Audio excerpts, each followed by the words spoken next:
order. Happy New Year. Telling everyone today is back to the real world day. Welcome.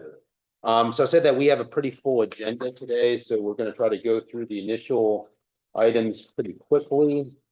I will turn it over to FAMPO staff to do the roll call and determination of the quorum. Right, Paul Agnello, Here. Jamie Jackson, She's on her way. Matthew Lehane, Here. Bassam Amin, Here. Kathy Coffey, here, Adam Derrick, Here online. Melody Fowler, Here. Amy Garbarini, Kate Gibson, here, Christine Hefner, Leon Hughes, Daniel Koenig, Kathy Lord, Here. Stephen Miner, Nick Ruiz, Robert Schneider, and Rodney White.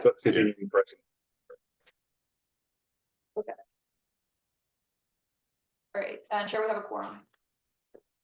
Thank you very much. Yeah, just a comment from me on the attendance. We have reached out to all of the jurisdictions and all of the state partners to just request, as we do every January, that if any of your members on any of the 4 FAMPO committees has changed, if you can please just let us have a letter or an email to say these are the new appointees to the policy committee or the TAC or the CTAC or the BPAC. So if you could just do that. Thanks, Jim.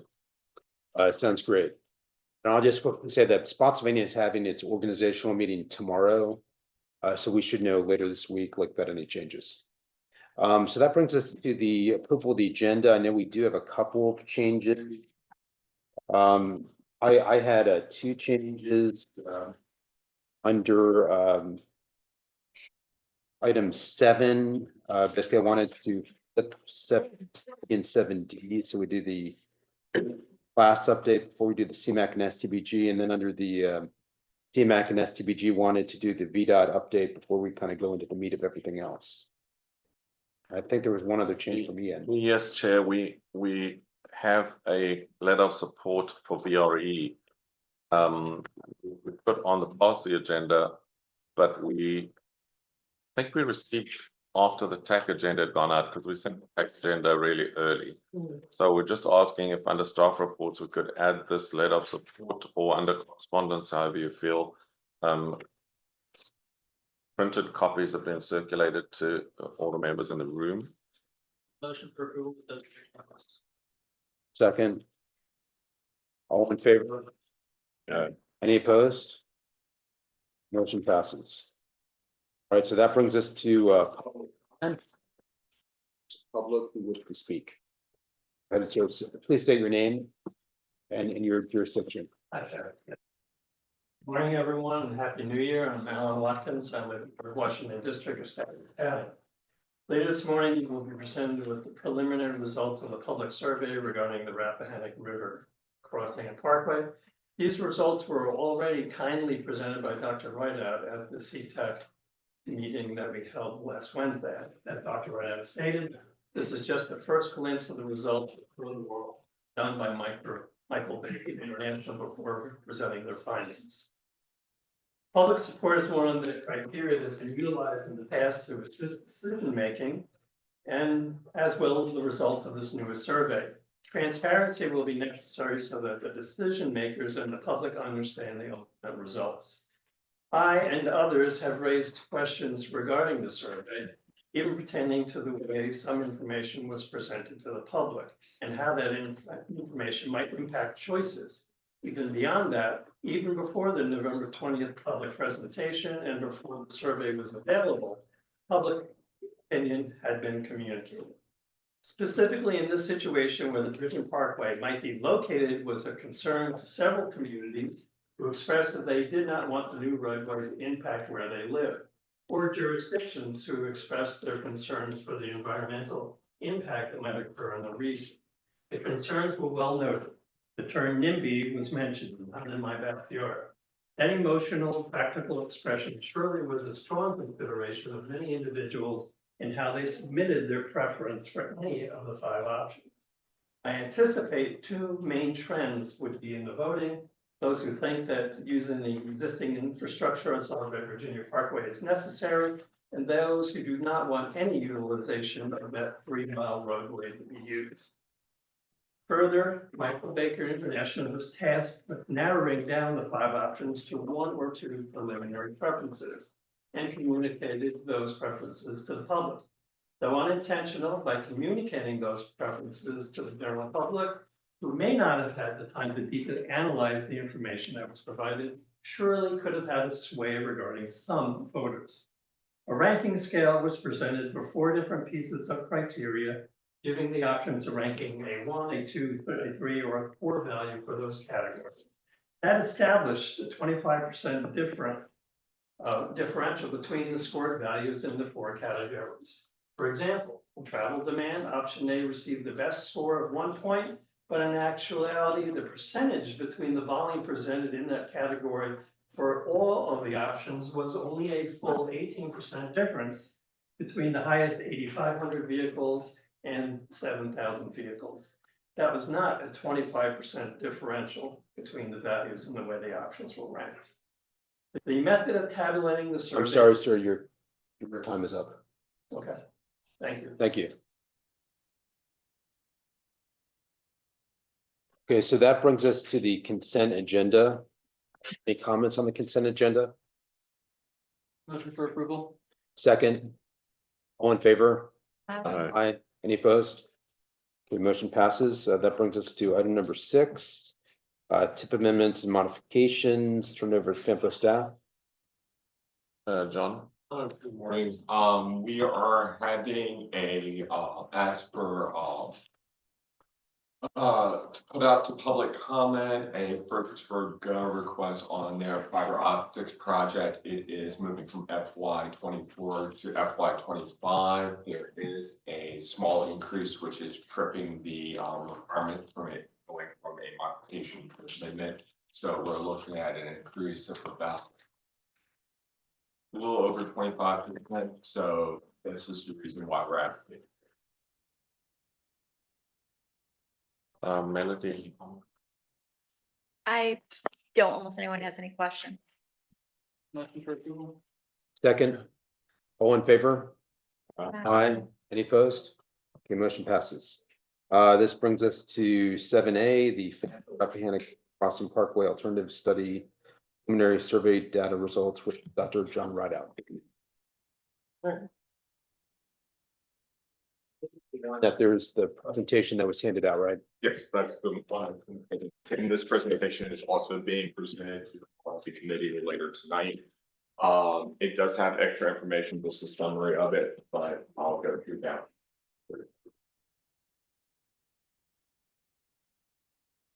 Okay, there we go. So for tonight that's presented to the policy committee. It's going to give you meeting summary of the November 20th meeting. There's a typo on that system. The survey results and next steps. Just a reminder that the consultants looked at 5 primary corridors. They're working towards this being rolled over into a PEL with eventually the certification. At the public meeting, the consultants provided their analysis and kind of general ranking and scoring options of the various alternatives based on environmental impacts, traffic analysis, public support, and tribal transportation. And they compared these across each other. So they basically more or less scored across which one's better of the group and which one's less effective. The consultants, as per their contract, narrowed the options down. So through this first screening, they narrowed down to option A and option C for 2 different reasons. You note that option B2 and option C actually score pretty much the same. They're showing the same level of improvement. Their decision to advance option C over that was that it avoids the Rappahannock Preservation Area, particularly on the south. So when they were doing their analysis, that was kind of a core consideration, kind of a tiebreaker in this case to advance that option. Again, our public meeting was on the 20th. A lot of folks in this room were there for it.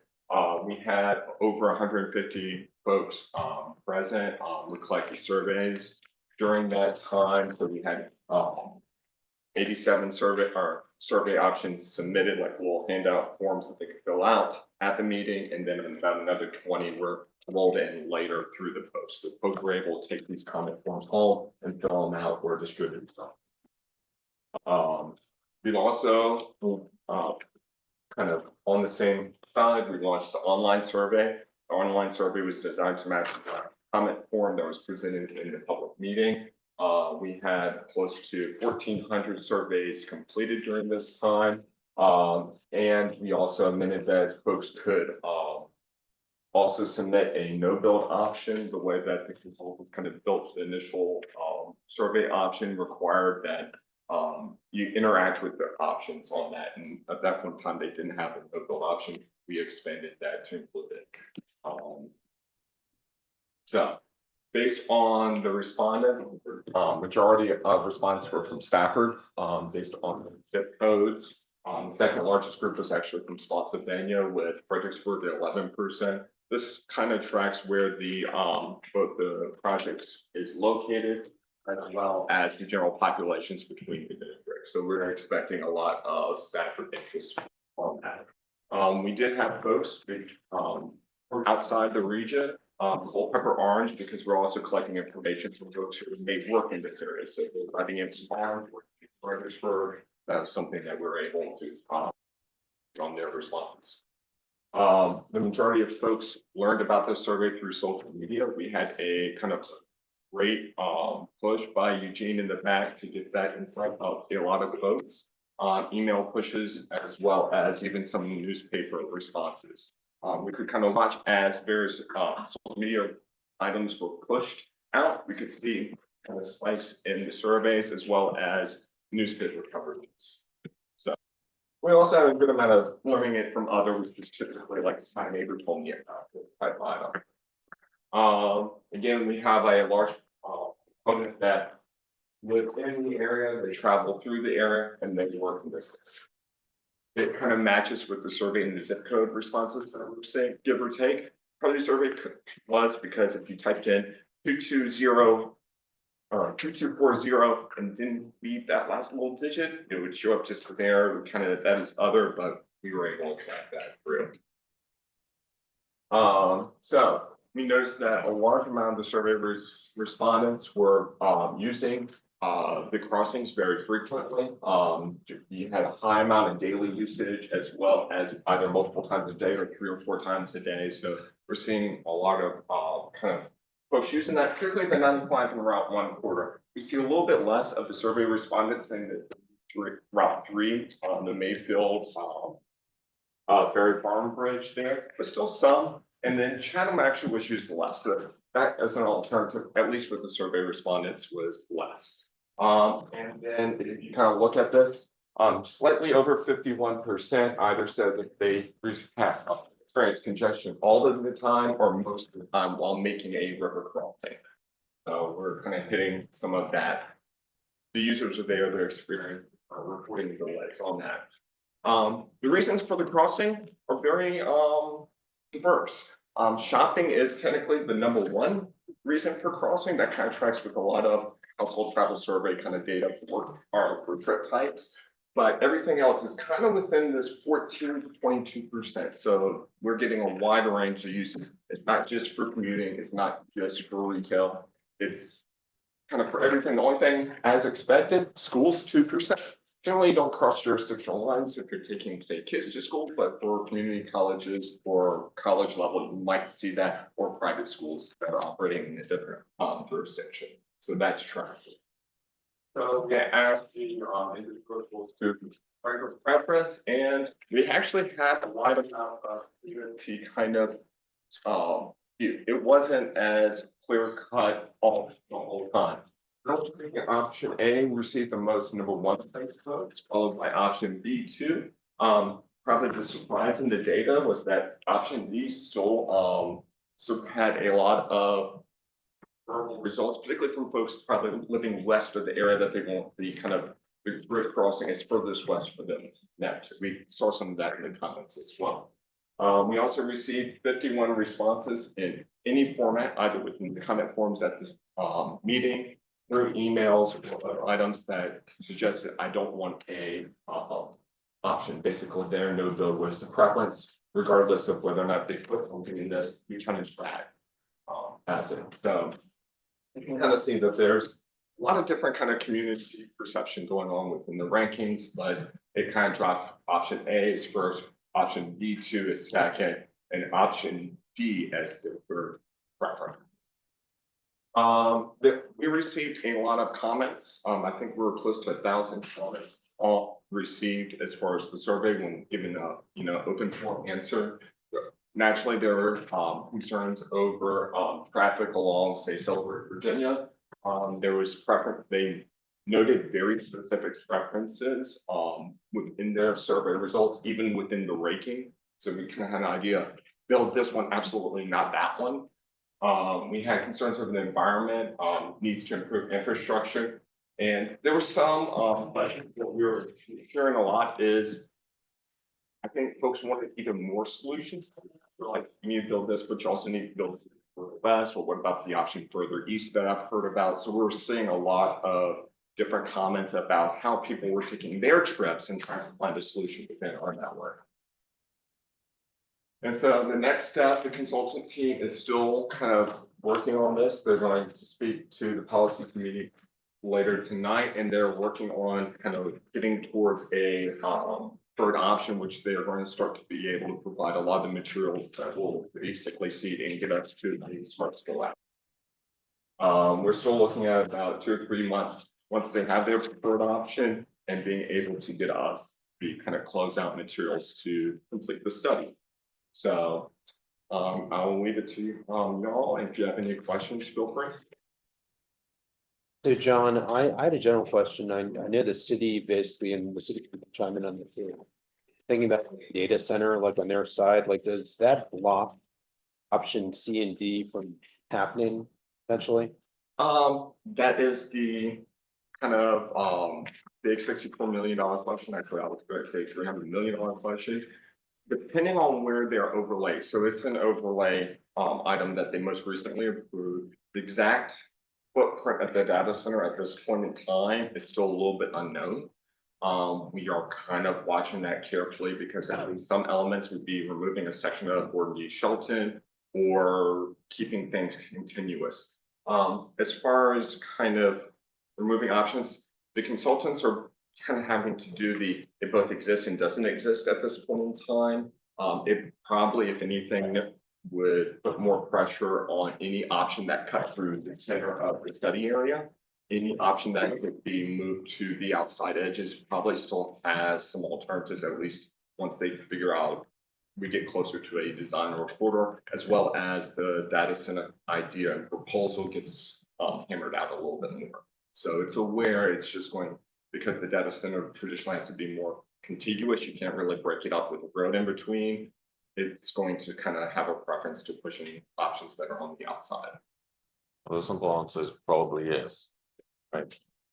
So I'll say just with the general kind of spontaneous comment survey. So one concern is just that it wasn't based on a statistical approach.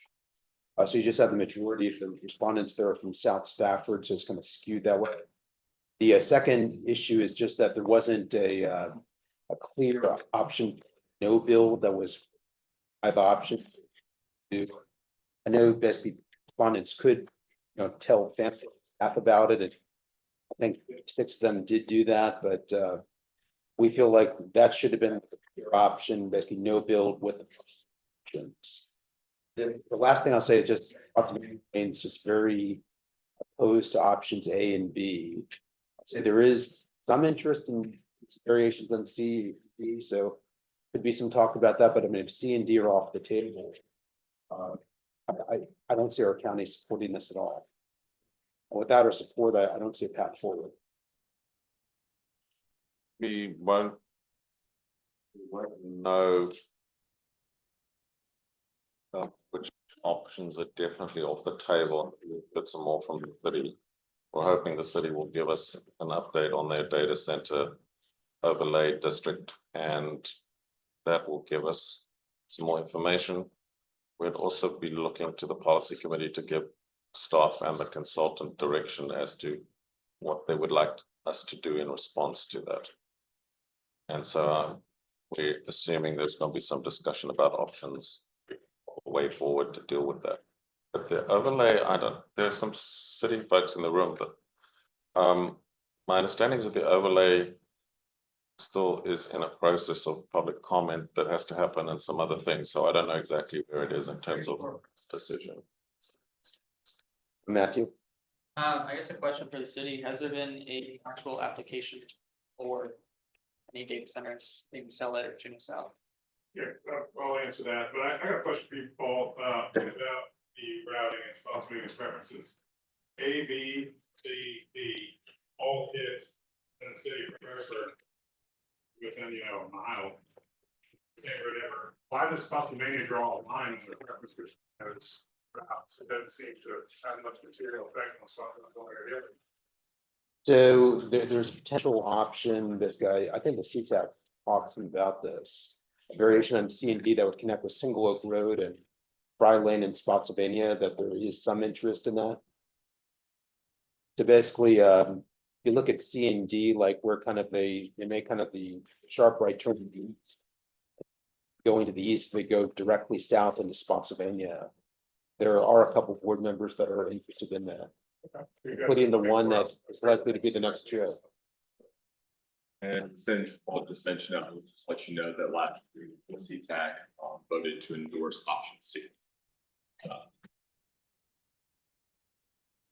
We have received an application to run concurrently with the city's proposal to do a technology overlay district. That is to modify the Progress Beyond project, which was previously approved roughly around the area of B2 is. So there is effort by the landowner there along with the city to align the regulations to technology overlay districts. The process for that will be initially heard by the city council tomorrow night on 14. There's a public input session on the 22nd with both the planning commission and city council. Anticipate public hearings on this item on February 12th with the planning commission. Are there any efforts to, similar to the gondola easement, to include a roadway easement to get across the river at a certain location? Yeah, in that the should developer's plans. come up as an item for discussion. And I think Ian and all you guys discussing this. The other issue that we have is that our comp plan right now calls for an interstate exit here. We have the rest of the river crossing in terms of the comp plan. Though we are doing our comprehensive plan update, we anticipate that going to public hearing in April-May timeframe. One of the biggest questions that we have is whether we're going to continue pursuing an interstate exit directly for W. Shelton, or whether that is replaced by the river crossing parkway, or if there's like a combination of both. So the outcome of this work is. Thanks, Mike, appreciate it. Chair, if I could just Yes. ask a question on this. If the technology overlay district is approved, that would surely block interchange onto I-90 as well. Well, both of those facilities, some of these facilities proposed are on the perimeter. Now, the technology overlay district is just a zoning regulation. It doesn't come with a site plan that shows particular arrangement of use. Certainly, A could function as a river crossing with the technology campus there. These specific preliminary concepts that have been put around aren't submitted. So there is a possibility that you could accommodate both in this. So I've just seen only the presentation that's served at the city council, because that's the only document I think that's publicly available. And just a eyeball, because when you start doing GIS, the more detailed you get, the more clear it becomes, but we don't have that at this stage. Just an eyeball of that looks as though a modified form of option A or a modified form of option D would possibly still be possible, but that the options in the middle there would be effectively blocked, assuming that structures get built there. Correction, you meant to say a modified version option C. No, I'm meant what I actually said, which is that the two extremities would be on the edge or just outside of the technology overlay district, which means that it would push, in likelihood, the likelihood would be that it would push the available options to the two extremities, out on the edge or outside of the technology overlay district, just purely eyeballing it. I don't have any GIS to look at. Does that sound sort of roughly correct? A reasonable point of discussion, but it's all, we don't have any formal, proposal or concept, but that is certainly a reasonable, way to describe it. Okay, thank you, Chair. Two other Matthew. questions, for John. Have you guys looked at census travel data? I know you talked briefly about people wanting to go to and from work. Have you guys looked at any census travel data to determine how many people might be crossing between census tracts on either side? And the immediate census tracts, we haven't looked at that, but I mean, with the travel demand model, you can see predicting it. And we're getting about 30,000.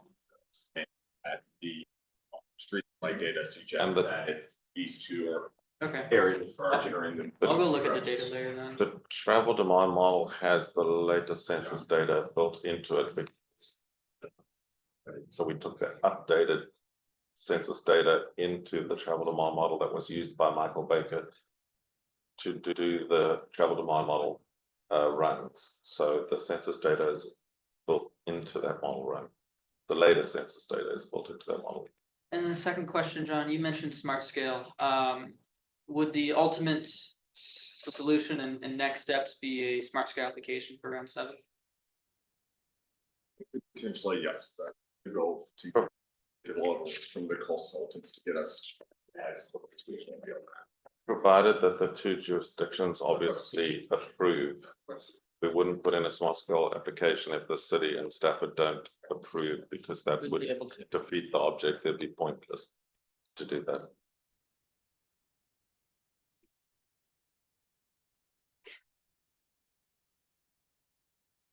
So I had a general question, just with option C and D. Was ever looked at like option C, like ending in like on the south side where with D it's kind of currently shown ending? I can say that early in the discussions with the consultants of where and why option C would cross was that they kind of kept that to the northern shortest route for that crossing, because as it would go further south, it would just hit more either easements, increased costs. So we do know that C at this point in time in their very general cost estimates is one of the less expensive, but it'll just, if you push it south, you'll start seeing that cost increase. We've had discussions with the consultants as far as if we have to push that further south across a different way, how can we adapt or reuse some of the data? And at their recommendation, their environmental person, particularly if we're working this into a PEL, is that full NEPA will still require alternatives. So we would still have to go back and look at if one of these C or D is advanced on the western side, we'll still have to go back and look at other different iterations of that. So it'd be a question of, do you move C further south? Do you use different parts of the network? So you still have that alternative analysis, but for bringing information forward as far as the PEL process, they're saying you probably don't want to change the lines at this stage right now, because you're gonna have to redo it later. But if you completely redo it now, we might not be able to bring some of that information forward. So Is the majority of just that southern part of D, like, is that all like a new alignment? yes, so from about here down would be all a new alignment. There's kind of a gravel road, maintenance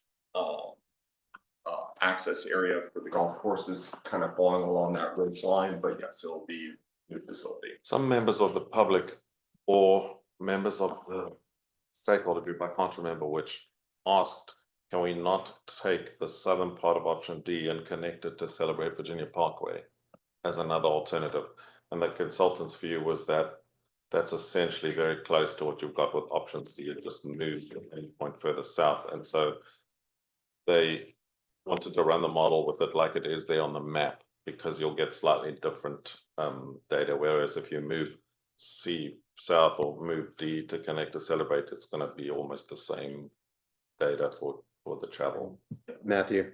Two other questions. John, did anybody in the comments of the survey talk about the trails down on the city side? Since those would likely have a pretty severe impact on that trail system, as So- would any development, but So they've been able to do a very quick analysis of the survey closed January, third or fourth, I'm blanking on it now, my dates are all. And they were able to turn around and get us this, materials for us by last Wednesday. So right now, they were kind of following on, keeping the comments, they were starting to pull some of the information, but they weren't doing in-depth, like who is saying what, or what other trends were, other than very descriptive analysis. and then So- I promise my last question. Paul, does Spotsylvania anticipate requesting additional study on options that might induce Spotsylvania County? So at this point, I'm not sure, or we're just gonna debate this tomorrow.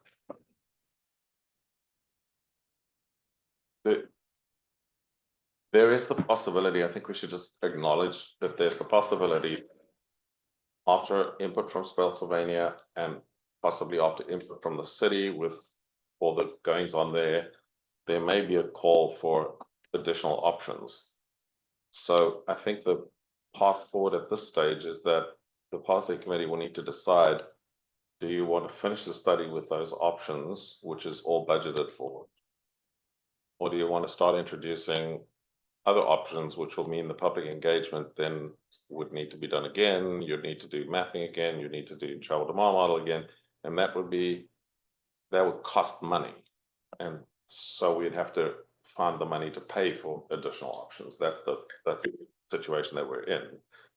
But I guess that's up to you all and your jurisdictions and the policy committee and their wisdom to make a decision as to whether we leave it more or less as it is, with some comments that some of these options would not be viable if certain things were to happen, or do we start to now expand the study, and there'll be a cost to expand the study? And I'm not weighing in. I don't think Vampire staff are weighing in on this at this stage. We're just seeking input from the various stakeholders and asking the policy committee to give us guidance as to what the preferred outcome is that they'd like to see.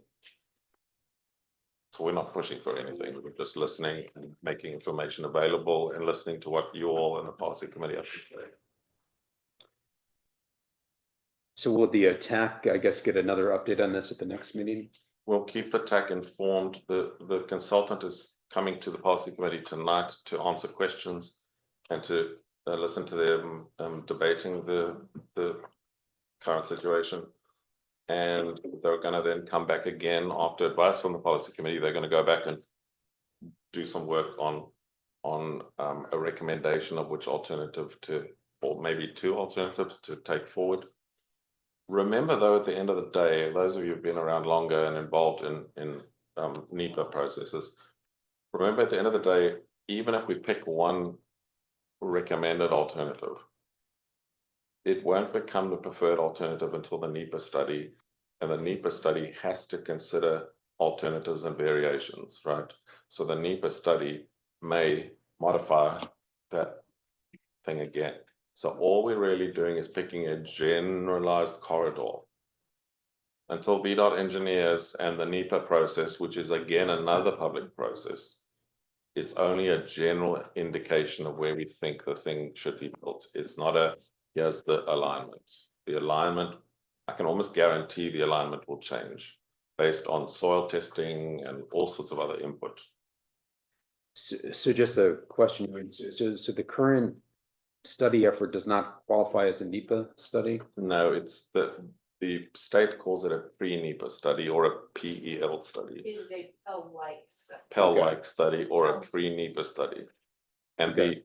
the effect of that is it tries to front load some of the work, but it does not go into any site specific work that is required, which will require on-site investigation by environmental people. They're going to look for soil problems, they're going to look for, you know, rock outcrops and all that kind of thing, which have to be dealt with in the NEPA study. So it's a front loading of the NEPA study so that the community is really exhausted their efforts to look at all these alternatives, and that there's been already a preliminary study of the environmental impacts that are likely.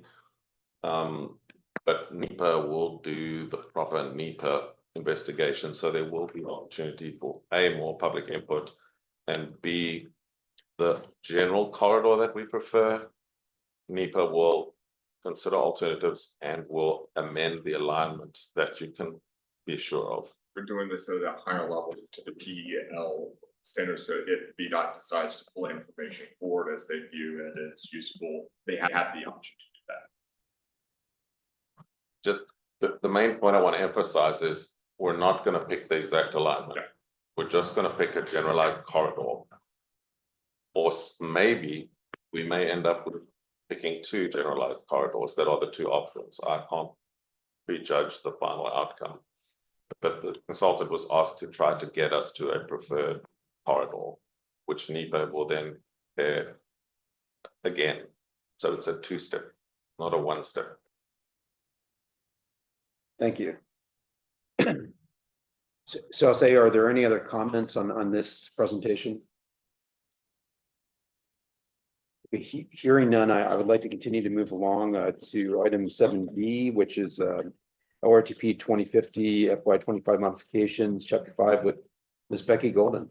Yes, our DW Ride Connect folks have updated chapter 5. This is just to get it in front of you to take a look at. It's not for adoption today. And this includes the 2024 ride information as well. So is our plan, Ian, park this until we come back for the modification in the spring? So thanks to the GWI Connect staff for doing the work for us. Lee and the others literally updated all of this. I think TAC members asked for the more recent data to be added, and they've done that for us. What we will do is there's one more item in the long range plan which we think needs some amending, and that is the active transportation plan, because a number of projects have happened and done. We will bring that one to you next month, and then we'll ask you to support all three. We've seen the goals and stuff that we do last year. You've seen this now, and we're happy for members to send us edits or corrections if you notice anything wrong with it. And then we will bring you the active transportation plan next month and ask you to support all three. And then we'll take all three to the policy committee in one go without having to do them one at a time. So that's the process we think of following. So Ian, with the materials that you give on the TAC, I guess that's scheduled for approval at the next TAC. We have that more than like 3 days before the TAC meeting. Like, it's possible to get that out to us a little sooner. So the active transportation, I'm looking at Carrie because I'm not sure how far they are and by when they think they're likely to have it. We still need to review all of the so we can try and have. Maybe a week before the TAC. Week would be great. Yeah, so we'll get it to you a week before, and then we'd ask you to adopt all three. Remember, we're not touching the CLRP until after the smart scale funding has been approved in June. So we're not touching that, leaving it as is. That is awkward because I think Matthew's already pointed out to us some of the more recent things are not in there. So we will do that in July. But his approval, we will go and do any amendments to the CLRP. By then we will have a vote from the Commonwealth Transportation Board on which projects they're actually funding. So we should get the scores in the next couple of weeks. I don't know when the CTB meeting is. I think it's tomorrow. Yeah. So we may get the scores tomorrow, but that, as you know, from last year, they can, as CTB members, change the projects that they ultimately fund. So it's just preliminary scores we'll get, which is why we parked the CLRP until July. Because by July we will know all the TAP stuff we've got. We will have the vote on the smart scale projects for round 6. We'll know who's getting funding for what, and we can put that in the CLRP. We have to, once they've been funded, we have to put them in the CLRP. So the one suggestion I would make is, I'll say we have no idea what's going to happen tomorrow, but I would think by the time we get to like April or May, we would have a pretty good sense for what the projects are, particularly when like the draft Yeah, 6-year plan comes out. So you might be able to actually get a little bit of a jump start before like June or July. Yeah. In terms of working on that. yeah, we could do preparations, and then we'll have to call our good friend in Richmond who's at VDOT to come and do the full committee. No, I'm not thinking of our new friend, I'm thinking of our older friend, Dan Grinnell. We'll have to Okay. come and facilitate a public engagement on the new CLRP. But remember, it's going to be quite a change because we're going to take projects off there that are already constructed. And we're going to put projects on there that will be 100% funded. Perhaps prior to getting into all that, maybe this spring, NACO could poll run what the numbers would be, how much funding is available. Or, This well, the state will only give us, and the federal government will only give us numbers if we are in a formal process. Oh. So we have to start Fair enough. Dan Grinnell's process, and then we reach out to all the state bodies to tell us how much money we can get. And then that number will change. So it'll increase, but the costs will increase faster. So frankly, I'm nervous to do the process because I know it's going to be tough, because we're going to get your projected increase in the future is going to be higher than it was when we did this in 2021. But the projected cost increase has gone up, I would suggest, a lot faster than the anticipated future income will go up, which means we're going to get squeezed. So I've not been in a hurry to do it because we're probably not going to like the final result. But, you know, we have to do what we have to do. So we just bite the bullet and do it.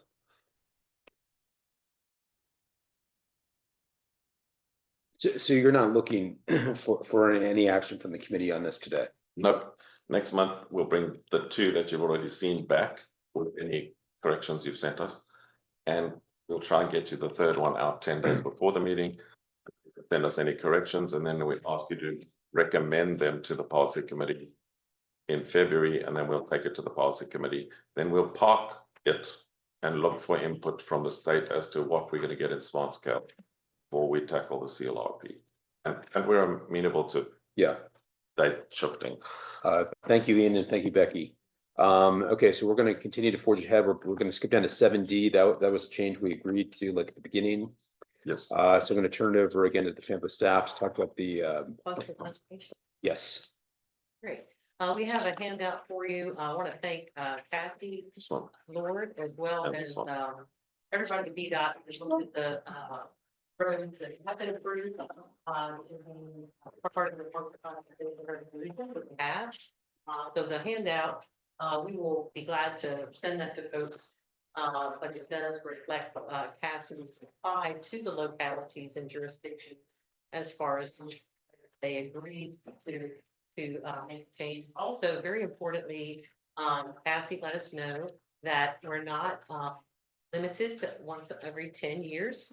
That if major things happen, like the land use opportunities on Massaconnax Church Road that Paul pointed out, that virtually any time that a major thing happens to affect classification, a locality can request that to be considered.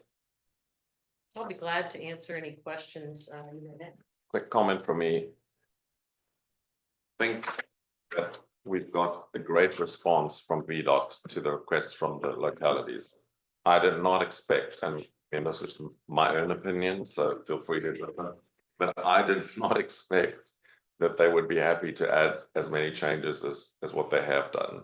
So I'm very happy with the result, and I think we should all be really happy with the result. VDOT has tried to accommodate us based on data, based on research that they've done, but I think they've accommodated us in the requested upgrades, and a significant number of the roads in this round are being upgraded in terms of classification. So I think that's done by localities and by VDOT. And I'll just add that I completely agree with what Ian said. I want to thank Cassie and that staff for all the work they've done on this and your staff. One quick question I had is like when this is approved by all the relevant committees, when would it likely go into effect? So once policy committee signs off on it this evening, we'll be sending that letter, of, like, everything that was done to TMPD. TMPD is going to, they actually, held off on submitting their packet to FHWA until they got Sampo stuff, so this is the last MPO doing it. Okay, But they will be submitting it then, once we send them everything, they're gonna be submitting it to FHWA, and they say it usually takes about 4 to 5 months for everything to then get updated and approved. okay. Because this is like all over the state for this packet that they're sending out. So FHWA will be reviewing a lot more information than like if it was just one MPO with like 1 or 2 roads that they would be requesting an update. Then you would submit it to TMPD, they would then review it, submit it to FHWA. And that would be a lot quicker of a turnaround. Thank you, Matthew. Either question for Cassie or Franco staff. I just wanted to confirm that Garrison Road is being proposed to be upgraded. Yeah, I know they already had portion of it was already, that was the one that was already had the update for it. You guys already, Yeah, TMPD had already updated it. I don't think that was a part of this then, because it was I already know it was a in part the of it. email Yeah. and it was part of like a year ago, I guess. Yeah. So, okay, Yeah, cool. yeah, So we're already done with yes, that was a year ago that it was, getting updated, so they already had their update. And this is an action item. I'll make a motion to approve. Motion seconded. All in favor? I- Any opposed? Good, the motion passes. All right, so this brings us to 7C, the CMAC SDBG workshop. I just want to make a couple of opening comments. I know like in some of the past TAC meetings, like we didn't really have adequate time to talk about this. So we wanted to have plenty of time to talk about it today. I'll say today, my goal is basically wherever we are to conclude this discussion by 1 o'clock at the latest. Just because we do have some items like after this that will probably be quick, but we're and the Spotsylvania staff and some of the BDOT staff, we have a meeting today at BDOT. The other thing I want to say is just from a Spotsylvania perspective, we are open to working cooperatively with the rest of sample on this to move towards some type of percentage based allocation methodology as we discussed the MAC CR and for the STBG. But if we can get resolution, we're also okay with sticking with existing prioritization methodology. And we don't want to have a situation where we basically can't make significant progress and we're just kind of talking about the same thing month in and month out for a long time. So if this is going to move forward from our perspective, we think we need to make some measurable progress today. So with that, we can go into it. And I guess, did we want to go through the November 4th presentation again, or? So I thought about it over the weekend because, you know, I never stop thinking about vampire.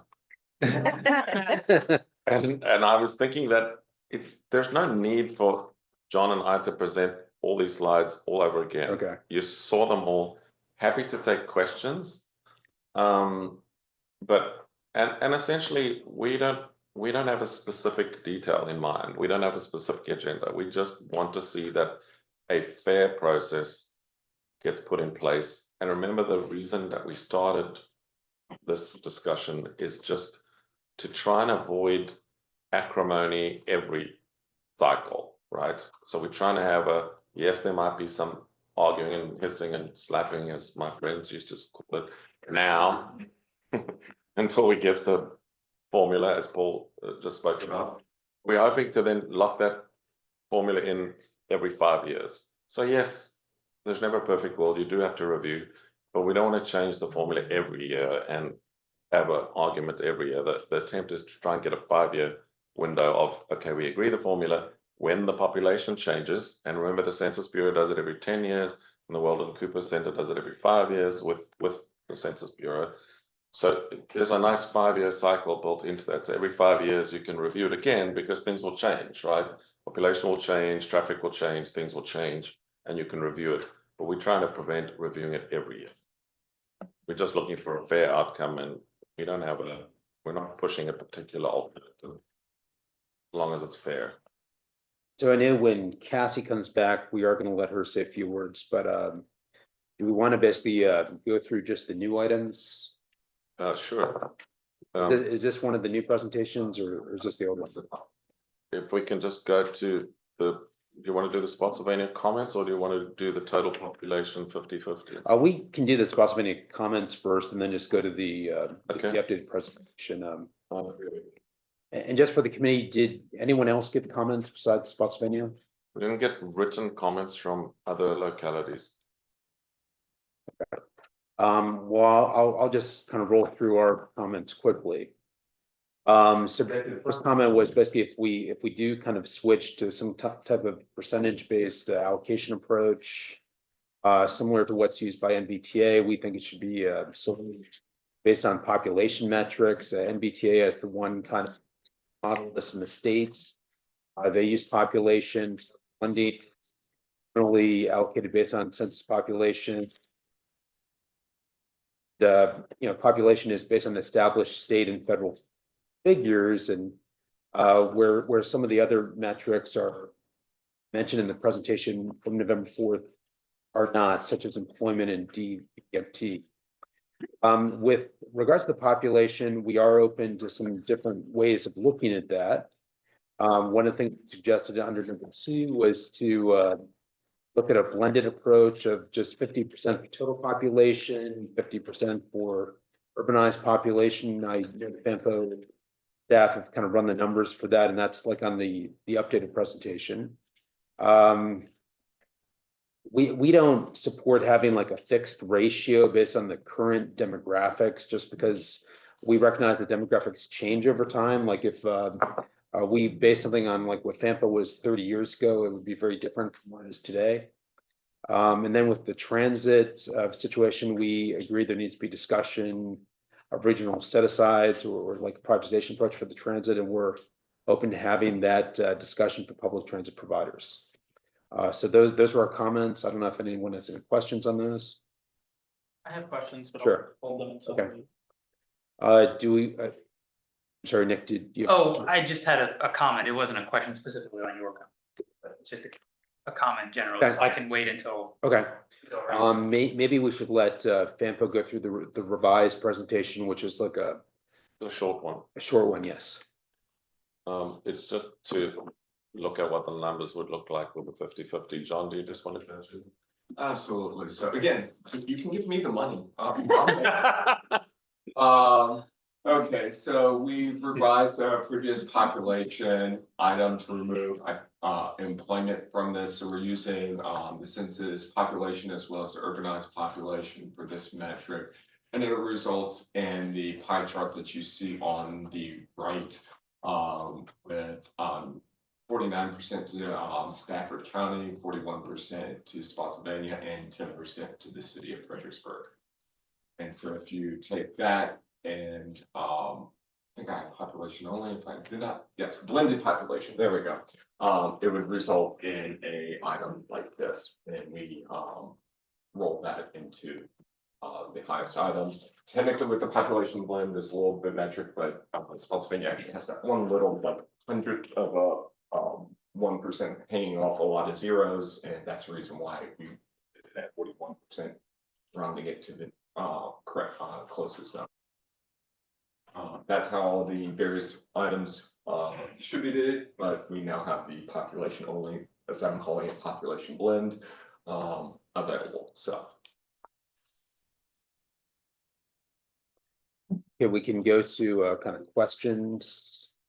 Nick? Yeah, so in the original presentation, I guess in November, there was one metric that considered the wear and tear or the use that the roadway facilities were experiencing in each of the jurisdictions. Which one is that?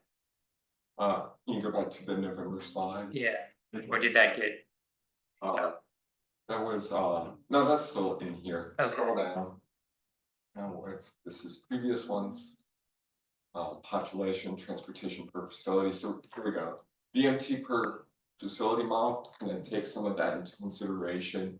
We as well as, of course, that's by population. Hmm. And so that does take it, as well as trick activities and distribution, kind of takes that into a little bit consideration, because it's looking at activity levels within the jurisdictions and where that's filtering out. In that case, it actually includes outside folks coming in and Yeah. creating some activities. Of course, that's calling the trip BMT as well, so. Yeah. Reason I ask is because like while VRE doesn't have a dog really in this fight, I think from a best practices perspective and thinking about in the super future, if we were to be able to use some of the funding from these programs for transit projects for VRE. Historically, the case that we've always been able to successfully make is that a dollar invested in commuter rail is, you know, some amount of money saved from parallel roadway facilities. And so when we took a look at this back at the office, I felt that using that DMVT facility miles seemed to be the fairest approach to, you know, distributing the money, because it's agnostic of who lives where. It's how the facilities are getting used, and so how much money is actually being, you know, unlocked to address issues on that facility, agnostic of what jurisdiction it's in. I will note that even yeah. the DMT would actually match the population blended Okay. to the T. So Okay. I've seen Okay. very similar results across a lot. And you think that would So, continue year after year after year, or is it just that way today? it's just, I would say it's that way today. It'll Okay. probably be very similar, but it won't be Okay. one. to one. Yeah, I mean, like I said, we don't have a dog in the fight. We're not a jurisdiction, obviously, but that's just our view from. So what does that look like? That's taken to the end result. Is that the next slide?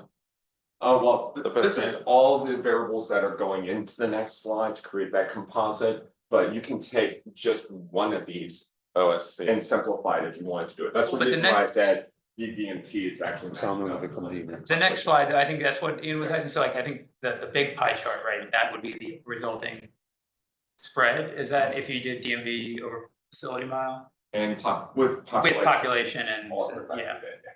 yeah. So just, I'll leave that there for digestion. Tom has a question. I just wanted to go back to the, what county proposed there, The other presentation? There you go. right, and I see that the city, if the existing for the city is 17%, is that what it was before? Now we it goes didn't- down to almost, So we don't have an existing like allocation. It was an average, Average. the previous average. It was we showed numbers in that presentation, which John can pull up here, Let's go back to the other one. that showed what was happening using the current methodology, right? So these are not actual. formulas that produce that result. These are your projects scored well, or they didn't score well, and that produced those results. So there are percentages. This is the percentages in the last 3 rounds of how the distribution resulted. But it flips, and there's another slide which shows you how it changes. So there you can see, it depends which year you're talking about, right? So the overall for the 3 years is that 17, but if you take just the last 2 years, then it drops to 10. See there? Yes, So sometimes it's 17, sometimes it's 10, sometimes it's 14, sometimes it's 9. The 1 year the city didn't get any money because they didn't submit an application. So it depends. It has, this is one of the reasons why I think it's better to have a formula, because 1 year you'll get nothing, the next year you'll get 20%, but it's all over the place. And it's all about how you make up your project. If you shorten your project or lengthen it, or if you add local match, or if you, all of those factors affect your score. And it's exhausting doing it. So Matthew, did you have a question? Yeah, with regards to, your comments on the Yes. preferred methodology. Using population, how would you plan to factor in TNA? So I'll say that the CMAC CR is supposed to be different than the STBG, it's 2 different positions. So yeah, in the TMA, if we discuss that. It doesn't impact the, But how much STBG is TNA get? Well, I guess that's something we'd have to discuss. Yeah, and that's really where my question is, because I know if we just do it based on population, that's one thing. But I mean, the TMA generates all STPG funding in the region, so that's also another question as well. No, isn't Even- it only half? Well, so I say we had a discussion about this at Pampo, and this was lead before Matthew was at Stafford, like maybe 2019. But that was just family. Stafford wanted basically to get a large percentage or basically all of the money. Because it is my understanding generated by North Stafford today. But basically went to VDOT, went to Federal Highway, and my recollection of the response was that basically it's considered regional money. Basically, and has to be somehow regional. There are also two different kinds of STGB. One is based on population, the other one's based on the TMA. They're not the same. And I believe we get a portion of both, according to the emails I got from Linda with all the documentation from Federal Highways. So there's, Okay. sure, it's lots of. I'll send So it do to we you. know what percentage of it is regional versus like North Stafford? It's because it's complicated, and I looked through the stuff that I was sent, and I, at the end of it, was like, I can't actually make a final determination of the split without some numbers, and the numbers are not contained in the legislation, so I don't know. Really, where I'm going with that question is, there's an existing MOU. So we There have is. to factor that in at some point. and take that under There is, consideration. and John has been at pains to indicate that there should be some either set aside for the TMA.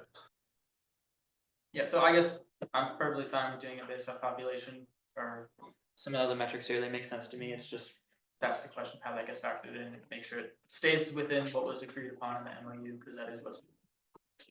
I mean, maybe a suggestion is basically for the next TAC for the STBG, the MOU be distributed and basically any information on like the current STBG that we get, like what percentage of that is North Stafford versus the region, to the extent that we can tell that. I don't know how to answer that final question. I can get you all that other material, but that final question, it's very difficult to find the answer to. I've got the indication in the legislation that there are these two pots of SDGB that get allocated, one by population and the other one by TMA, and the population and the TMA, and I can't get a definitive. If somebody at VDOT knows who I can talk to, I'm happily make the inquiries, but I'm just not sure how to find those numbers. The other question just for the next TAC is how close is FAMPO to currently being a full TMA? Because if it were a full TMA, then this could be STBG for the region. We'd have to have 200,000 population in the Fredericksburg urbanized area, excluding North Stafford. North Stafford because of the gap. And we're not yet at 200,000. I forget the number. Well, but I know we're not at 200,000, but like how far away are we? 60-ish. yeah, Maybe so 170 by now. it's about 170 by now. So we need another 30,000 people in North Spotsy, the city, and Southern Stafford. But within the urbanized, that wiggly shape, within that wiggly shape, we need another 30,000 people.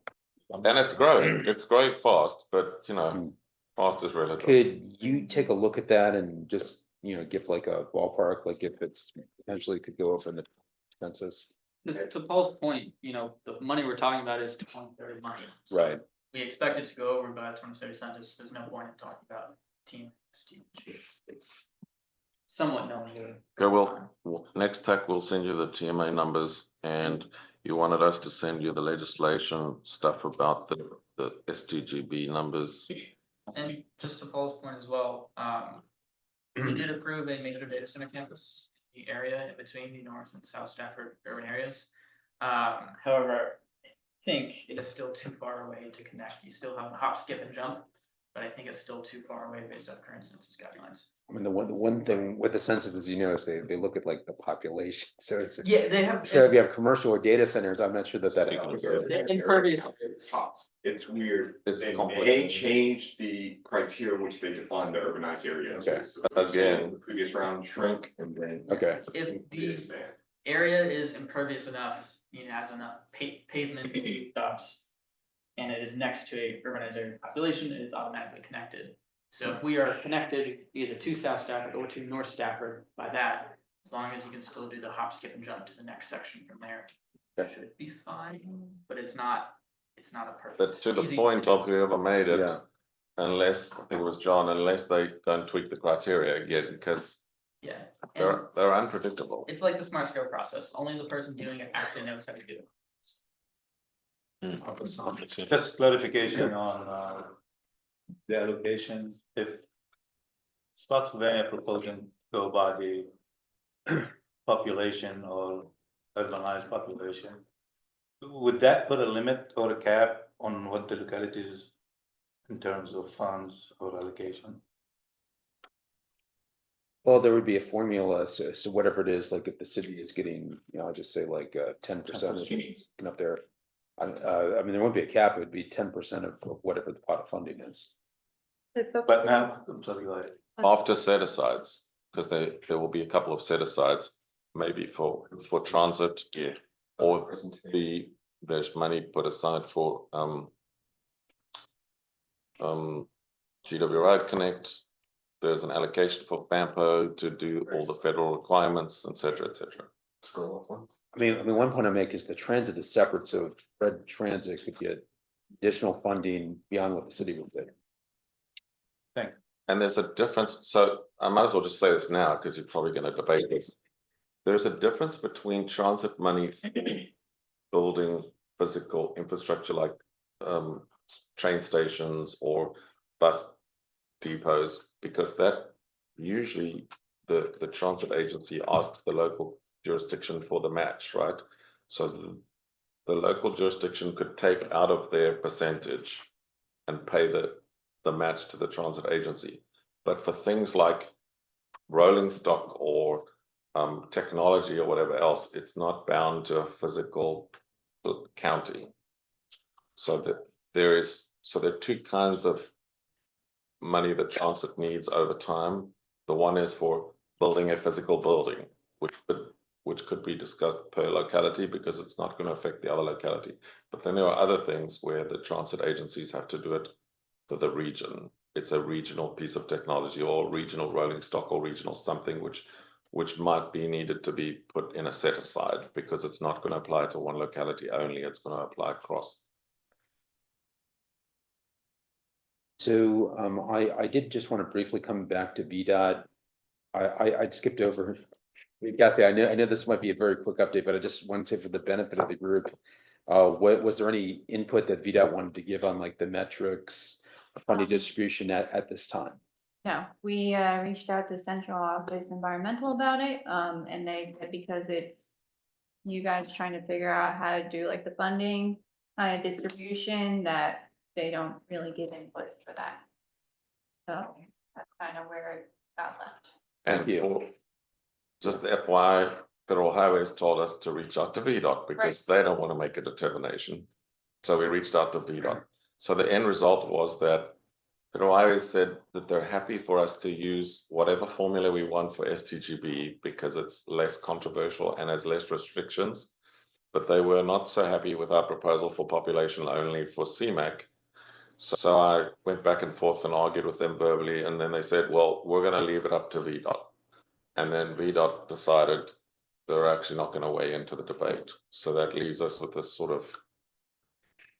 So the one question I have with that is, because Federal Highway asked this of FAMPO, I mean, has VDOT responded to FAMPO in writing just to indicate that opinion? So FAMPO has that, so if I have an Highway email. asked again. I have an email saying, and I forwarded that to Ivan Rucker at Federal Highways, so that I just wanted him to know that if he has any further comments, he's welcome to make them. But this is the position as I understand it right now. I haven't gotten a reply to that email. Okay. I'd like to go to Jamie and Melody. So, sorry, I saw you raising your hand, but we covering this first. So basically, for some of the reasons actually that was mentioned by Federal Highways, the city does not for the option of population. So even the alternative option that includes population, urbanized population. For the reason being, like I said, mentioned by Federal Highways, it's not a good measure of congestion. And so definitely appreciate your comments as it relates to what are we trying to measure? And population does not mean density, it may mean density in areas, but, the MBTA example is probably not the best framework for us based on our demographics and how our population is spread out in the region. So I know we're basically in the same boat as Spotsylvania County. If we can't come up with a solution that we can all relatively agree on or get towards the policymakers tonight, then we would be satisfied with leaving it as the status quo. So, and my computer's backed up.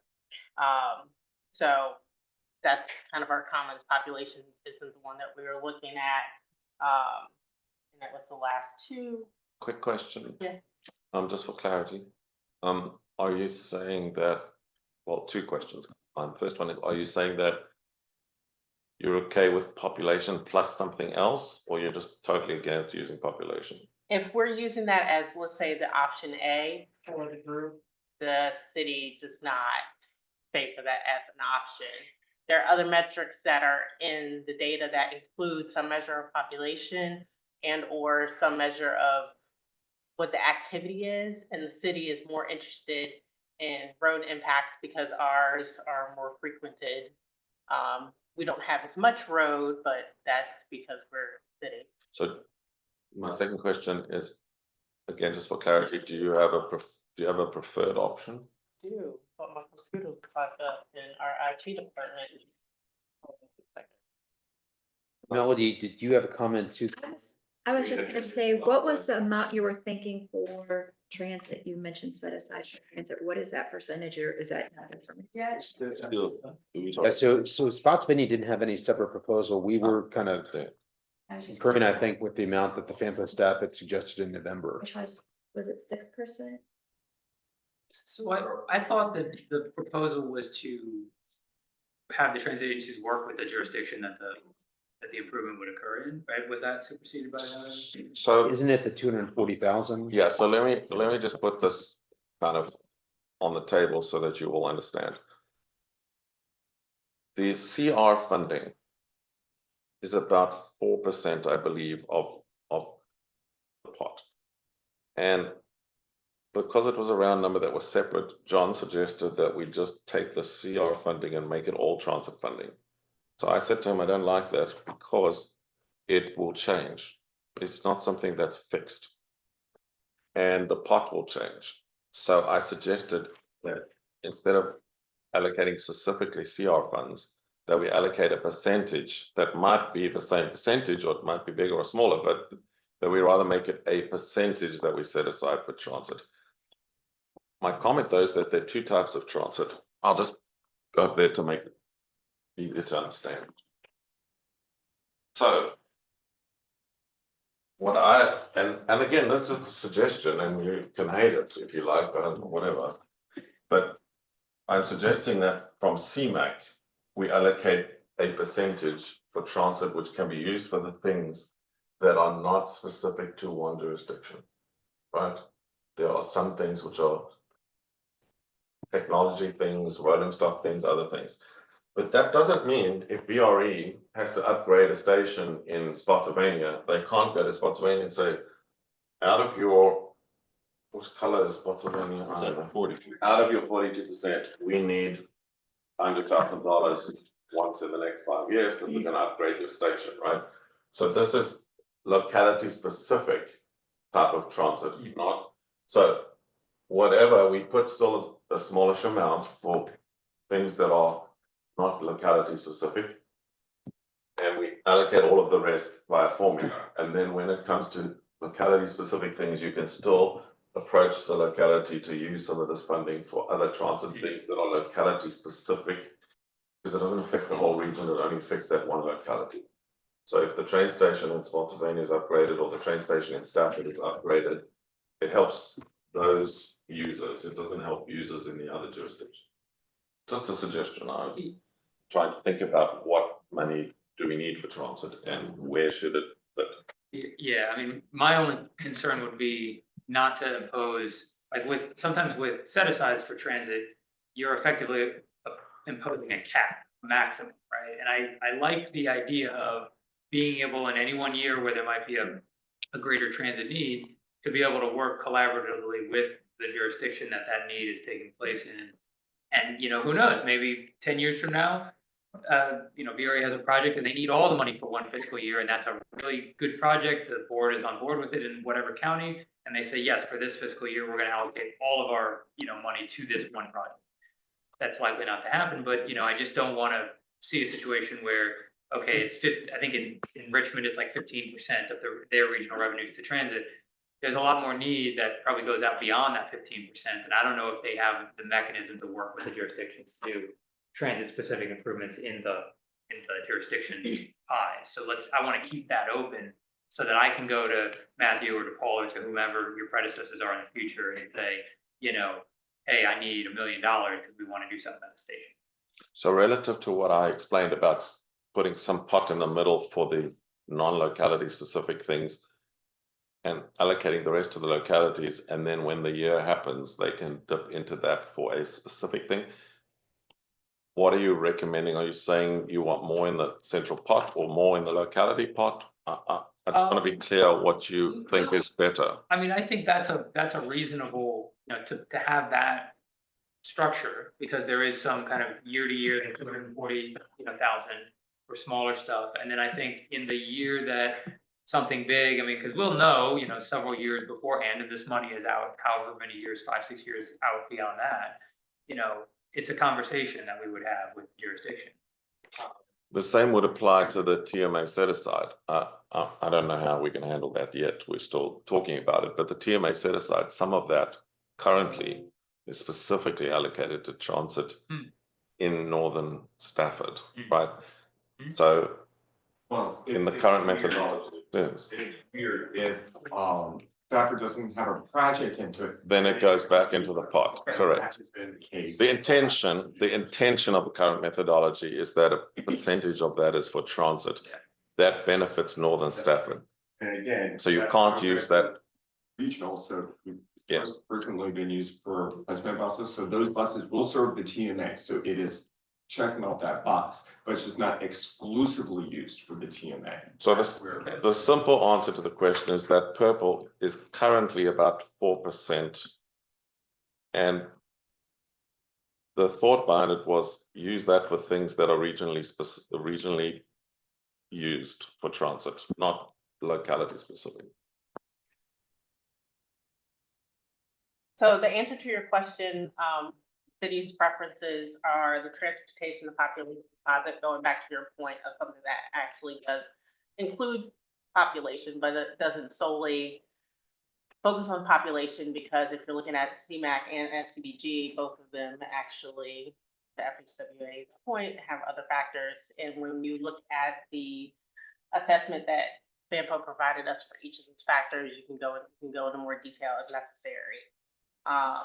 So that was primary, and trip activity composite was our second. Right. Lita, can you go back to the table with the various options? So it was the transportation activity and population. So that's that one, Okay. which currently would be 173746. Yeah, and for some of the similar. That's based on current population and current activities.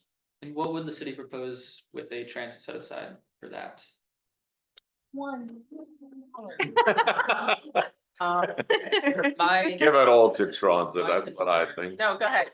We've talked about this, well, everyone's talked about this numerous times, but Fredericksburg Go is a department of the city, which leads to it being operated differently than its own entities such as VRE. So that, in my mind, changes how it potentially should work. Well, and And go ahead, finish. That was, Yeah. Don't slap me. So I would say on paper, that's true. But if you look how Fredericksburg Go operates a smaller transit system, and then I'll let Melody go, because Melody's supposed to be speaking. It's similar to Williamsburg Area Transit Authority, which is an independent authority, but has all of its major functions held by the city. And the jurisdictions have say, because they're funding partners, on what that transit system does. So we don't operate much differently than an independent transit authority. So on paper, we sound that we're a department of the city, but when it comes to funding, we actually have to adjust every single thing we do if either of the localities say, Great. move. And I mean. What's that one that you're similar to? Sorry, Williamsburg Area Transit Authority. Williamsburg. WADA. WADA. I was gonna say, majority of our money comes from grants, and so I think this local split really helps us to get more grant money. And so that's why it's really critical, like, if we get reduced, we don't get as much grant money and our transit system goes down. And I was just gonna say, like, similar to what Melody just said, like, any future use of this money by VRE is gonna be for very targeted, locality-specific, station-specific improvements. We're not gonna buy rolling stock with this small amount of money. We're not gonna add turnouts and crossovers and new track work. So it's gonna be done in conjunction with and for the benefit of the jurisdiction that we're making. Does WADA, I like the word WADA now, WADA have a board with members of local jurisdictions? Yes. Okay, like the political members? It's the board actually, it doesn't include political members, it includes, appointed staff, which includes the city manager, deputy city. PTAP, similar, yeah. So, Chairman, it sounds like we've got two proposals on the floor that are suggested. Is there a third proposal, or a third suggestion of what anybody thinks is the right thing to do? Do we really want more suggestions? No, We're trying to get.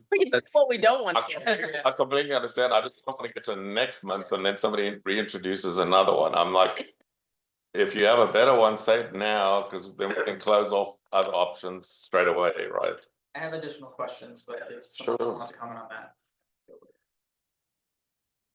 So I guess, I just want to talk about just the transit component again.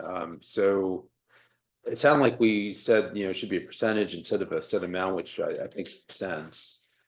But I don't know if we can just go back to that pie chart that was showing, like I know yeah, that one, okay. So the 2%, is that GW Rod Connect? Okay, That's their actual amount. Okay. Converted into a percentage. No, I thought this was the regional funding.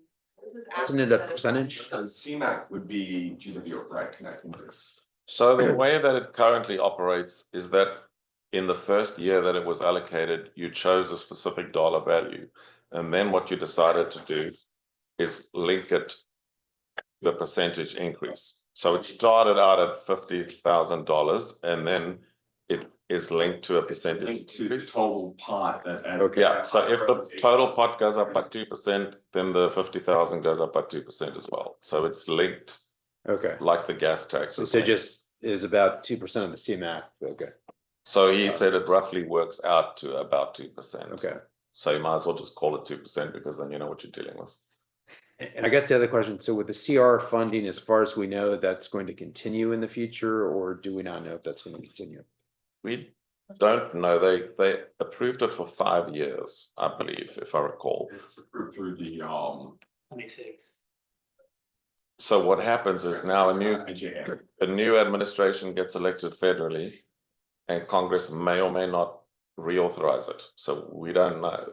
So which is why I thought instead of calling it the CR funds, we should just call it 4% or whatever the number is, 5%, 2%, whatever your number is, because then whatever the kinds of fund, because we've not, for example, we haven't built into this the HIP funding, right? Because it comes and goes, and so I'm trying to think of it rather as a total pot, rather than as we give CR to this and we give HIP to that, because then when those things come and go, it messes up the whole system.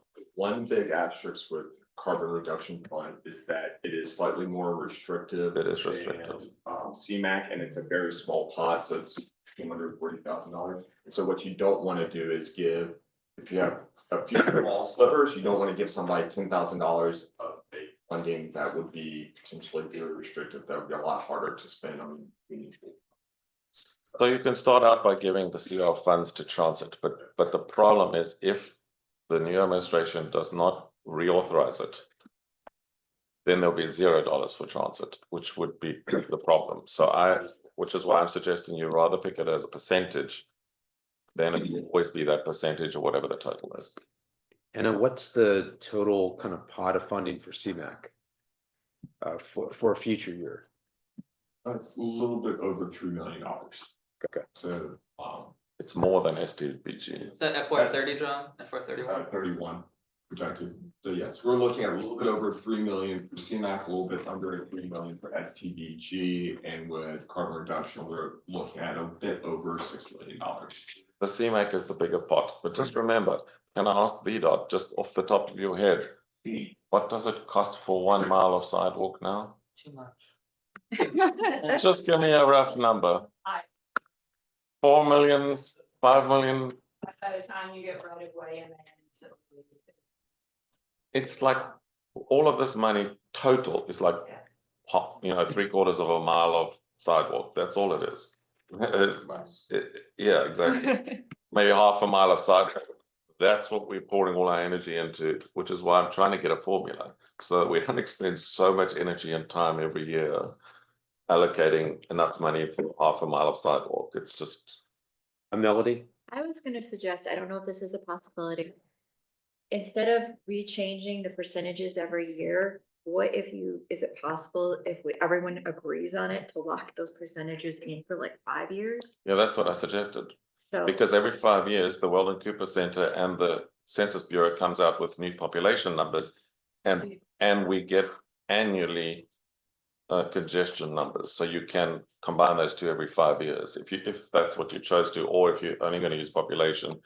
Every 5 years, there's automatically new population numbers. So every 5 years, you can review it.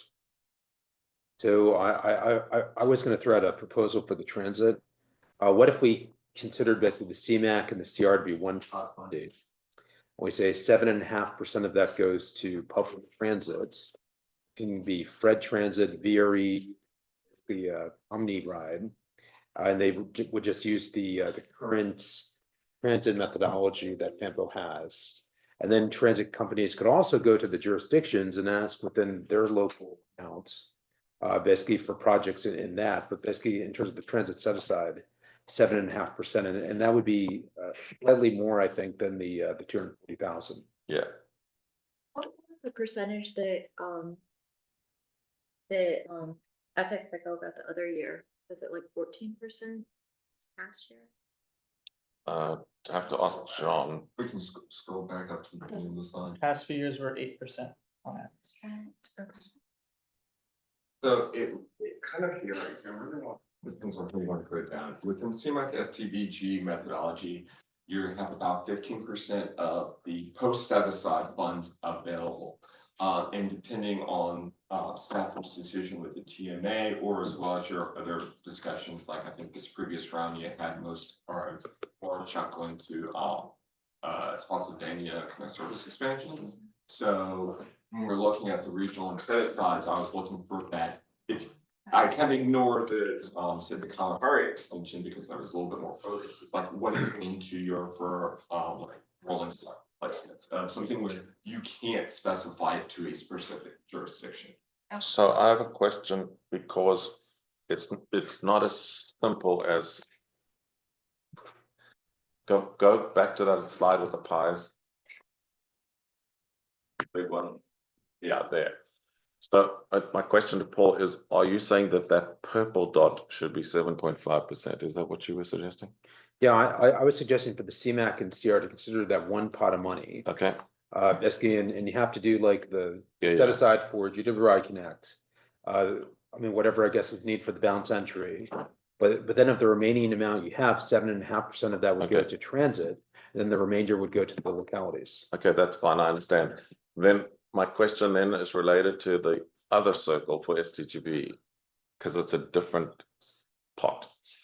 And for that one, you see that hash 27%, that is the current methodologies, the effect of the current methodologies set aside for the TMA, which is currently split between bike and ped and transit again. So in that 20%, 27% currently, there is an amount set aside for transit, which first goes to the Stafford TMA.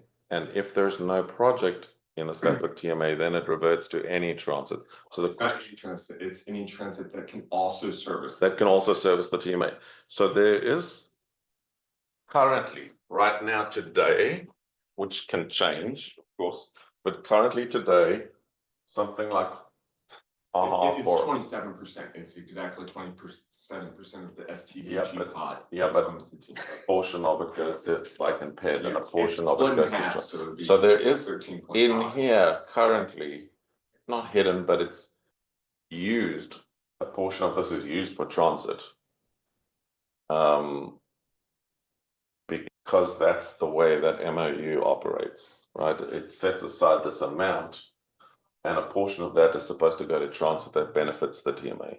It doesn't say must be in the TMA, it says benefits the TMA, so there's a little bit of blurring around the edges there. But anyway, just remember that this is not the only transit money, but this transit money can't, if I'm understanding John correctly, can't be used in, say, the city or Spotsylvania, because it's supposed to be benefiting the TMA. You Am I cannot- right? You cannot make it say, let's, we build a new transit station in Fredericksburg, you cannot use it for Yeah. that. Actually, if that's the case, though, there is no eligible transit project even tangentially, let's say Rolling Stop touches the TMA.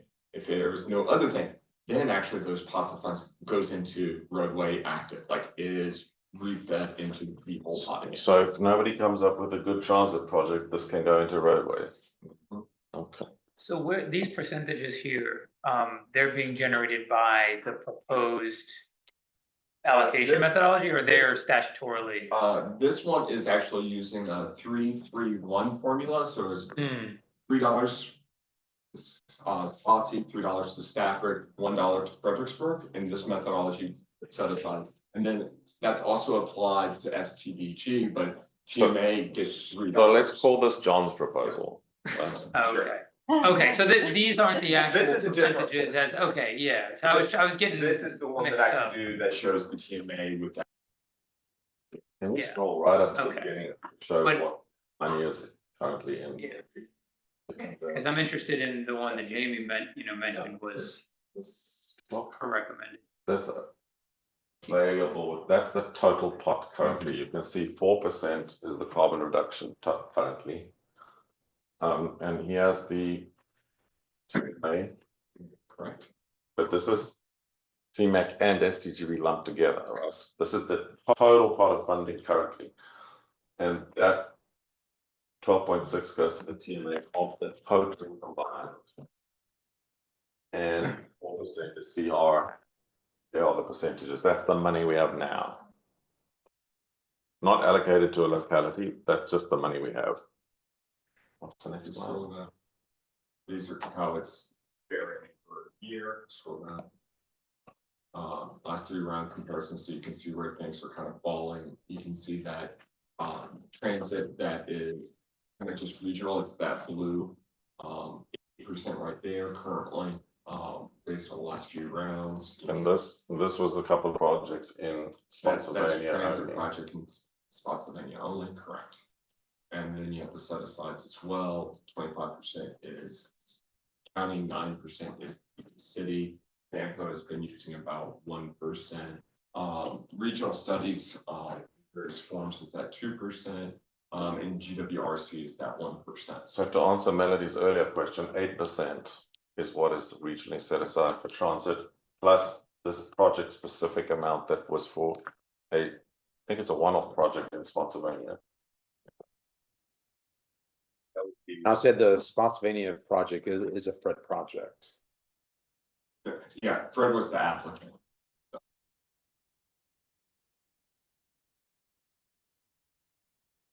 Not the, Scroll down. Can we go back down to the slide with all the options, like towards the end of the presentation? So we're not hearing any other options, right? We Going- have 2 general Go. proposals and we're discussing. Where did it go? Just below. The two are activity. That one, there you go. And So population based. with regards to the transportation activity and population composite, what is Spotsylvania's objection to that? so the issue with that, well, let's go to like, what are the details of what that includes? Scroll up. Scroll up. If you want to change, The transportation and population composite. Yeah, well, there you go. Okay, so the issue is, I mean, one, this is very complicated. We're trying to develop a simpler system. Point number two is basically, the population is something that's accepted by kind of state and federal sources. It's like a determined number. I mean, that's what kind of, and how funding is typically allocated. These other figures like DPMT, facility miles, if we're looking at employment, just other things, those are not established sources like the census and population data. Potentially, I mean, they can change over time, just there is some subjectivity with determining them. We just have serious concerns about going with that type of approach. That's why we get it basically comments that basically, you know, we didn't support that. So this one, John, correct me if I'm wrong, there's no employment and economic activity in this one. Not here. This is And just, this is federal highways, yes. so this is just DMVT by facility mile times population. That's the total equation. So this, It's. Yeah. Scroll down a little more. There. There we go. so it's DMVT, DVMT, I beg your pardon, over facility mile times population. That's the, Yeah, so there's no. there's no employment and there's no economic activity. So, That's for the trip and activity composite. yeah, That has the other ones. so facility miles, that's something that can be, you know, that's published by VDOT, right? Daily vehicle miles traveled, where is that? Both of these are statistics from federal highway that are published. Okay. Okay, so they're federally published statistics and then multiplied by population, which is a Bureau of Census figure, or you could use Weldon Cooper or whatever. So, What does DVMT stand? Daily vehicle miles traveled. Which gets to the It's surface. VMT, So DVMT is the same as BMT. yeah, divided by. it's just with the daily in front of it. So it's VMT over the facility miles. Which gets you closer to the concern that FHWA was talking about with not being population only and speaking to the CMAC, the congestion piece. And for surface transportation, literally daily vehicle miles traveled are actually gonna speak to how much activity is going on in a particular area. So is, I guess, a question, I don't know. the population metrics for STBG don't seem to be as much of an, FHWA said that's a. It's more so with CMAC, where you guys are also looking for a, how can we calculate using some sort of data point, right? I mean, I know you're also talking about STBG, but Yeah. CMAC is a little bit more of the focus in part because of FHWA's comments. Correct. So here's the politician in me. I'm gonna throw out what he's thinking, which is, why don't we use this for CMAC and use population only for STGB? It's kind of like a compromise, Yeah. And what but I'm being a politician, there's no Well, the one metrics thing behind about that. this too is like, are you including the I-95 BMT in this calculation? When you do this, okay, so that has nothing to do really with the jurisdictions. It has to do with how many miles of I-95 lane miles do you have in the locality? When Fredericksburg has a disproportionate amount of that relative to Stafford and Spotsylvania. And also that those are basically people that are outside the region. And also that not 95 is not a road that the city is maintaining. So, I mean, it doesn't seem like this is representative of just what the true use would be by locality. But none of this money is used for maintenance, right? So this, and we have used in the past, and I don't know whether we're gonna do it again, but we've used CMAC or STGB money, I think it was STGB money in the past, to put local match on the request to put extra lanes on I-95.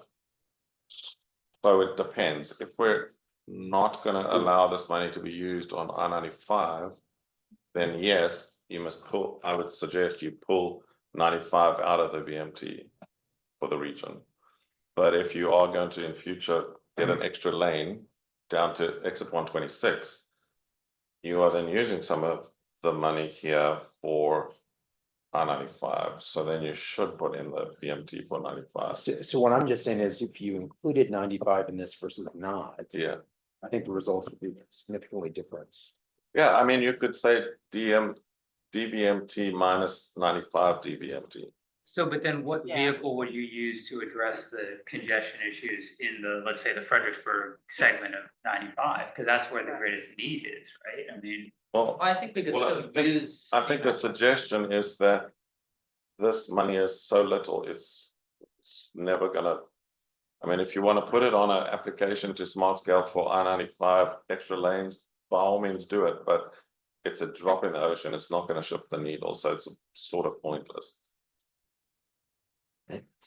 Say that I completely agree with your statement about these monies aren't going to pay for new lane on interstate. Just to play devil's advocate, if you were looking to address congestion, this, these monies could be used on another project, on a different facility that could help relieve some of the issues that. But I do think that's a good point of discussion is, do you include the facilities that likely do not ever go to? I mean, And I would say with the CMAP, to Paul's- basically, we can't actually use it on 95. yeah, We so can't use it for to one. Paul's point, we should actually take 95 out of the DVMT, John, because it doesn't make sense. this might be too much, but the tables are readily available. Could we go and calculate that? Like really quickly? I mean, I know they're download free tables. I'm trying to, it's HM71 and HM72. I was trying to do it on my phone and I couldn't do it. I guess one thing I do want to point out, as that is going on.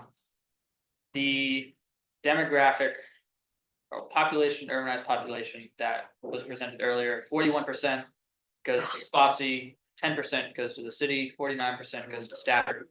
And with the transportation activity composite that the city is in favor of, 38% goes to Spotsy, 46% to Stafford, and 16%. So we're only off by a few percentages, if you want to think about it that way. Everyone is generally happy, plus or minus a few percent, as to how much money each jurisdiction would be getting. It's just a matter of how it's calculated. So just wanted to point that out for the good of the group. It's not too far off. yeah, I mean, I'll second that. It's, you're talking about hundreds of thousands of dollars across the entire region. And, I mean, my question is, again, no dog in the fight about keeping 95 in or not, but does it really move the needle enough? Is it gonna make the methodology more complex? Because then every year you're gonna have to remember to do some backwards math to pull out that DVMT, that segment. The formula currently has 3 numbers. We'll add a 4th number. That's it. And you can And it's write, subtract one from the other. you'd write the formula into the methodology. This would, I mean, I'm not saying this is the final solution, but if you decided that to use the population for STGB and use the composite for CMAC, you're gonna, aside from the set asides and all the other things, you're gonna reduce the entire methodology to 1 page. Yeah, it's really easy. It's that simple. So I guess my question is 95 the only facility that makes sense to remove from the DVMT, or are there others? Because of that logic? Well, you see, that money, some of it goes to, say, transit, or it goes to like bike ped, or it goes to things that are on the roadway but that don't add capacity. You might put something on US 17. Right, and you can do innovative intersections with CMAC You funding. can do an innovative intersection on US 17, but we will never do an innovative intersection on I-95. Right. But you can do it on 17, you can do it on Route 3. Until we do.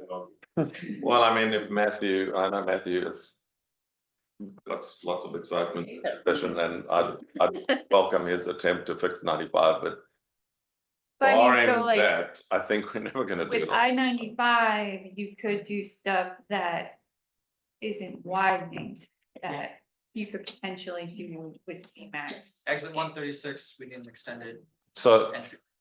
so I would, Go a little bit further too, and said it was the collector distributor thing. It's I-95 is something handling like, local I regional found traffic. that Way to information remove at the end it, of kind the of work. And I'm removes trying to what we're remember talking about, which is everybody has to drive to the city of Fredericksburg. Everybody has to interface with the road network in and around 95 in the city of Fredericksburg, and I think that's the point, so. And if there's an incident on 95, Then all that traffic is then taking. But to add more. I mean, you can still put STGB on 95. Yeah. But this, sorry, Mr. Chair, but the suggestion on the floor is that for CMAC, we exclude 95 from the formula, Right. but not from STGB, because we're not.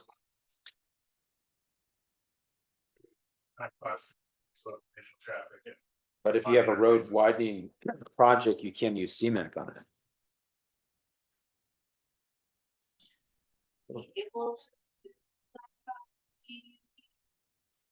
I quietly I can find that. Like, I know how much BVMT is on our interstate classifications or freeway classifications, which 95 is essential. So, that the data from FHWA would be broken down that way. yes, Okay. so. I do have that. I'm just trying to find, I had the sources on each one of those, and then for this one, just because it was getting cluttered, I removed it, and now I'm regretting that, but. Look, I mean, we can fix that and we can bring you numbers, right? So we don't have to try and find it. What is the goal for today? Just To see if we can get some broad get strokes some agreement. consensus we're doing, which right now I think we do not have, but I guess I just want to come back to the transit, like we didn't really finish that. So the proposal we threw out for the 7.5% for the transit, for the CMAC CR, did Red and BRE, did you concur with that, or do you have concerns with that? What was the feedback? I mean, I think I'm more for it than like the 4% originally, so yes. Yeah. But I mean, I know in the future PRTC may come in with more projects or others, so I mean, it could shrink what we really need to get our grant funding, so that's a concern. It's shared among the different transit agencies. And just as an aside, HRTPO, so in Hampton Roads, they do 10% set aside for transit, so. So I was just reminding everybody that it's 7% of CMAC, but there's also some of STGB that is in the TMA that is also allocated to transit currently, depending, Mr. Chair, on what we do with the TMA after this. And this doesn't preclude jurisdictions using some of their alignment to Correct. go towards transit. So it doesn't mean that transit can only be 7.5%. It just provides a floor, Right. Yes, which I. It's gonna be at least 7.5%, right? Could be Correct. more. correct. Sounds like maybe we have consensus on that. Just looking for something we have consensus on. I prefer Okay. 8%, but Right. It sounds like we can fight about the commas, but it sounds like there's broad consensus on the principle, which is good, and the rough percentage, which is good. And I guess on the STBG with transit, if we did 7.5% on that, do you have any concerns on that? good. Okay. So 7.5% and the 2%-ish for Uber Ride Connect. Wait, Just on the CMAC. wait, Okay, oh, yeah, just, yeah. sorry. just say what you said about STGB again. So the 7.5% basically of just so the total pot that's available basically for localities in transit would get 7.5% of that on the STBG. In addition to the transit money in the TMA. The total STBG from all the sources, so TMA, non-TMA, whatever that is, 7.5% of that. would go.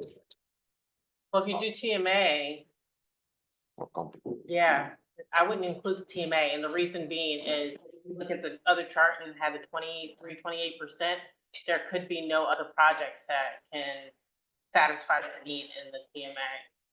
I think like on the TMA versus non-TMA, I think we need the additional information we asked for. Sure. I'll say like what's on the right there, that's not actually Right. anything that's been done in the past. That was just that 3-3. That's just One- Don's one- proposal, yeah. And that's John's proposal. That's not what's been done in the past, and I 20 think that's not something that we would support. 27% This is is what's currently, the rough this was me amount that goes to the finding a way TMA now. to preserve the TMA. And if we do have to preserve the TMA because of the MOU, that's something that needs to be taken. My caution is that if you're gonna put money out of that total pot for transit, you've got to say whether you're including the TMA or not, to be very specific about that, because it'll lead to a misunderstanding later. So I would suggest that you either leave the TMA as it is and shrink the number that you mentioned for SDGB that goes to transit, or you argue for a shrinking of the TMA amount, but put from the total pot the 7.5% for transit, because otherwise it could end up being, I don't know, for 14% of transit. So what I was suggesting, it's 7.5% total. And basically from the 7.5%, if we're doing something with the TMA, we would figure out from the 7.5%, how much of that goes to the TMA versus the non-TMA. So it'd be similar to the CMAC in terms of the overall number. You just must be clear that that includes some of the TMA money. So the TMA will not get 27% after that, because some of the transit money from the TMA goes to that 7.5% that Paul is proposing in Paul's proposal. So just think through that. It's not going to be 7.5% for transit plus 27% for the TMA, because we have the 27% currently of funding in SDGB going to the TMA. That's an actual figure.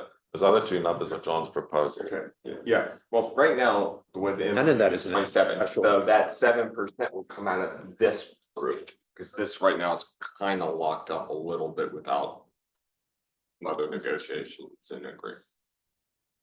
So the one number on that pie chart on the right, that is roughly what is happening right now, is the TMA 27%. Yeah. That's the effect of the current methodology. That of the SDGB, roughly 27% goes to TMA. And then it's specified to be broken into two sections. One lot goes to bike and ped, and the other lot goes to transit. That require renegotiation of the deals. Well, that's the question is so Paul's suggesting that out of that whole pie, 7.5% should be set aside for transit, which is fine. I have no issue with that. But I'm just saying you can't then still give the TMA the full 27%, including half of this set aside for transit, right?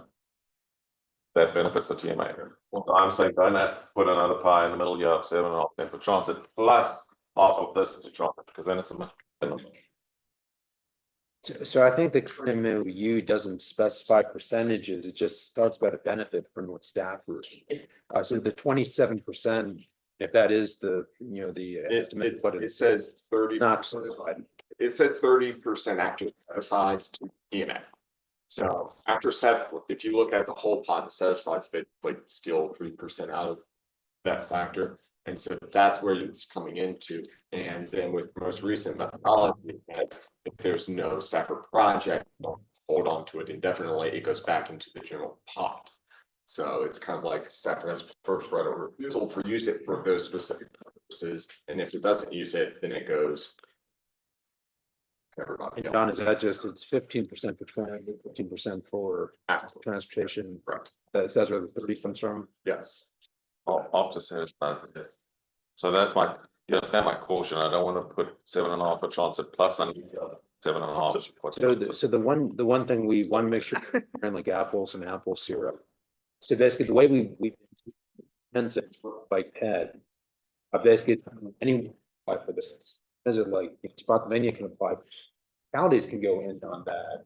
So we're trying to specify like exactly what percent is it. What we're talking about now is having a threshold for like a low limit for what domestic. But with the localities, and I know like, city really supports transit, you could kind of take your entire percentage, not put any of it into roads, put it all into transit. They can have more that way. So it's not exactly the same thing to compare kind of the 7.5% to 27%. Correct, but my caution is just that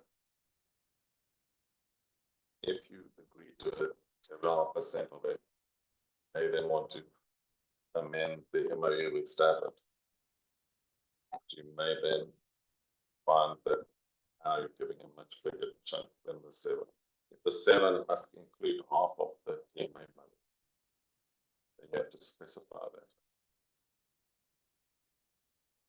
that. And I think the MOU Stafford, I don't think it specifies no.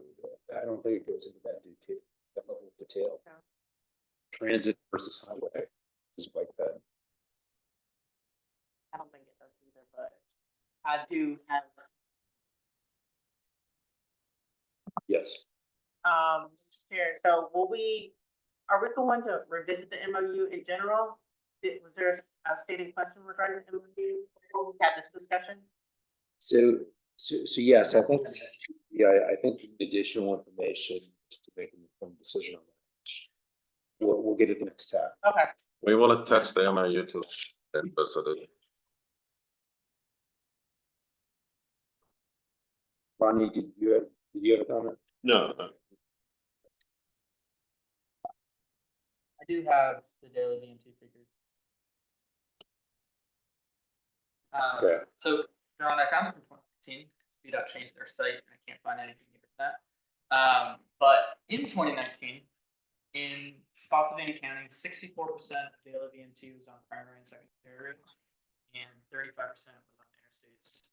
Stafford was 51% and 48% respectively, and the city of Fredericksburg was 53% and 46%. So the city is not the highest in terms of DVT, it's actually Stafford. I don't know how that changes scoring, but Which I think still goes back to, I don't think those numbers are gonna change. We see in that particular issue. I don't think it's gonna change too much what we see. do you want us to put together kind of a blended proposal with numbers, actual like dollar values and percentages that you can debate further next? I don't want to drag this out there, but I'm just saying that there's a couple of numbers here we don't have, and we need to think about your proposal, your end goal is a good one for the SDGB, setting aside specific percentage. But I just want to check the language of the MOU to see how we can avoid double counting. That we don't have this 27% plus the 7.5%. We need to reconcile those two somehow so that we end up with something around 7.5%. So I support looking at the MOU, and I think my recollection doesn't get into the details of what the percentages are, basically what the note are. Basically just talks about a benefit for staff. Basically leaves it to Bampa like to specify like how that is done. Okay. So what's been done in the past doesn't necessarily kind of restrict how things can be done in the future, but the biggest question is basically with just the demographics. How likely do we think it is that the entire region will be a full TMA in 2030? If we think there's a chance of that, having all this debate of, kind of like TMA versus North Stafford TMA versus the rest of the region, I think doesn't make sense, which is what we talked about. The rate at which the southern tier, the southern urbanized area is growing, probably not going to get us all the way to the 200,000 by 2030. And the other big problem is they're likely to change the criteria. They're going to fiddle with those numbers. And then we wasted a lot of energy not knowing. So my guess is maybe what we should be doing, getting a methodology from now until 2030. Well, we've already allocated all the money pretty much though, till 2030, right? yeah, we find about. Well, what I mean is, to be rephrased, to have a methodology now that we will use to allocate the future money for the Census Bureau tells us what the TMA is. So we don't know whether we will only know in 2031 whether there's a southern TMA based on the Fredericksburg area. We'll only know that at the very earliest in 2031, and the way that they took a long time this past round says to me we might only know in 2032. We've got to carry on allocating CMAC and SDG and these other funds between now and 2032 before we know the answer to that question. We will not know until, I'm guessing, we can't know before 2031.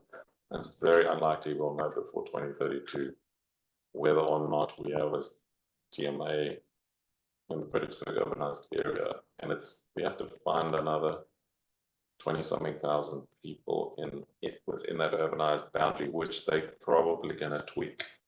They're going to draw a new funny odd shape. So what you're saying is, in terms of having like a bigger TMA, it's more likely that Fredericksburg urbanized TMA would join the Washington urbanized area and become one, than it would be for just Fredericksburg in its own right to have 200,000 population. I would say I don't know the answer to that question.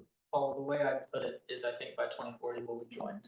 And I think it's both the population and North Staff and South. But by Yes. 2030, the joint is highly. Question mark. I think the Yeah. 2040 is likely, the 2030 is iffy, and I just don't trust that the Census Bureau will keep the criteria the same.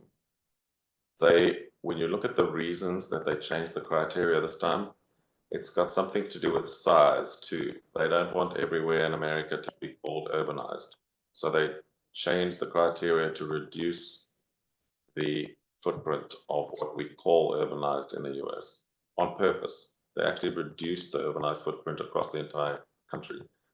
And I think they're going to keep that trend. They keep not wanting to call areas urbanized. So they're going to keep on fiddling with the little criteria a little bit to not have everything become urbanized. That's how fuck here got out of the DC TMA. They were required to be in.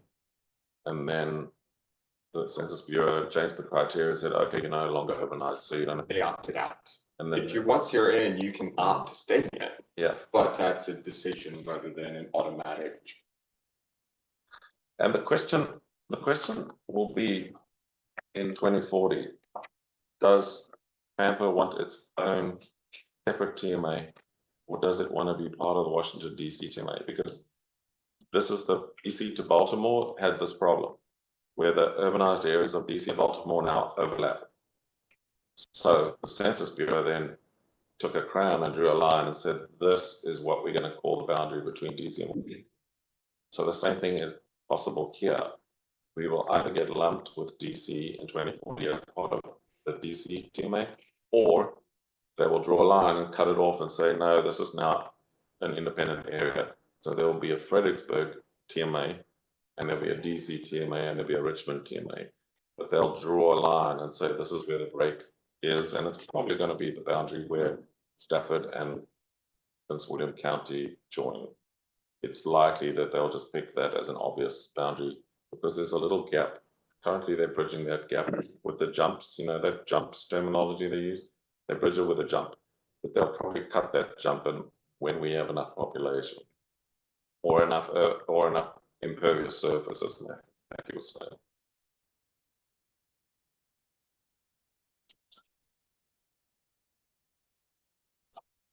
Okay, so just to begin to wrap up, so with the STBG, we've kind of discussed that we need some additional information, which we'll talk about at the next TAC. With the CMAC, there was a proposal basically to kind of for that EPMT scenario to take out the 95 EPMT and to see what the numbers are in that scenario. We can run the numbers for you and bring you actual numbers next time, Right. so that you can see whether you like it or not. The other question or concern I'll throw out there with that is people do get on or off 95 and stop in each jurisdiction. I guess that also has an impact, and we also do have interest in using the money online. So some thought on there as well.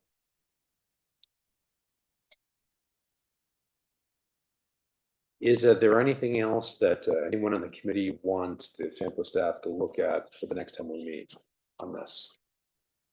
Yeah, I think having the numbers, like actual dollars, Yeah. maybe do a 6-year look back of, okay, here is the average allocation, expectation of X% growth and allocation. Let's see what we're really talking about, because if we spend another hour, do we subtract this or do we not? But it amounts to $200,000. Forget it. Keep it. Well, we only have 2 major proposals on the floor, so we can get rid of the others. And we have some questions around transit, which we'll try and give you some dollar values and options and percentages so you can see what they mean. Yeah. We'll do the I-95 calculation in DMVT, show you what that will look like. We'll provide the MOU. I'll give you the exact numbers of Fredericksburg TMA versus North Stafford TMA. And what else? It seems like we're very close. Should say. I'll just say, I'm not sure we're actually that close. I think we're close on the transit. I guess. Applications, we're getting closer. Based on how things are calculated, but the percentages between the two things that people are in favor of are very tiny. So only a few $100,000, which is not slim negotiated stuff. I think if we put the dollar values on the table, then you might see that some of these things are easier to resolve. Yeah. Because it's not a lot.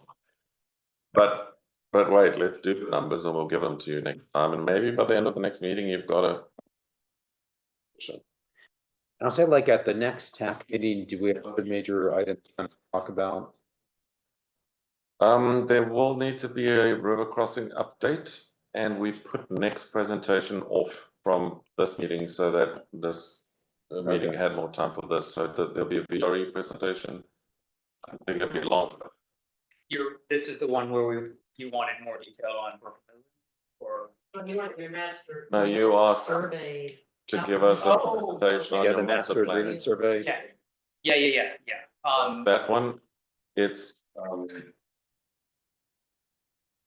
an update on the river crossing, because there's the issue of the data center and what we're going to do about that. And I think after discussions with the policy committee, after discussions with the city, after this, something may happen. I don't know what's going to happen. I don't have an idea. And we'll probably also have to talk about smart scale, right? Just the results of that. The good, the bad, and the very, very ugly. I'm glad you're chair, Paul. Okay, well, I guess it sounds like we're gonna have a fair amount. What for the next meeting if we started at 9? And we try to maybe conclude by no later than, We can facilitate that. I do have one other comment on CMAC SMG, but Yes. unrelated to what we're talking about today. Okay, sure.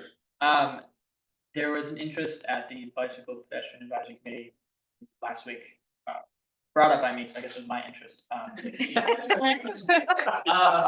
You realize you lost much of your.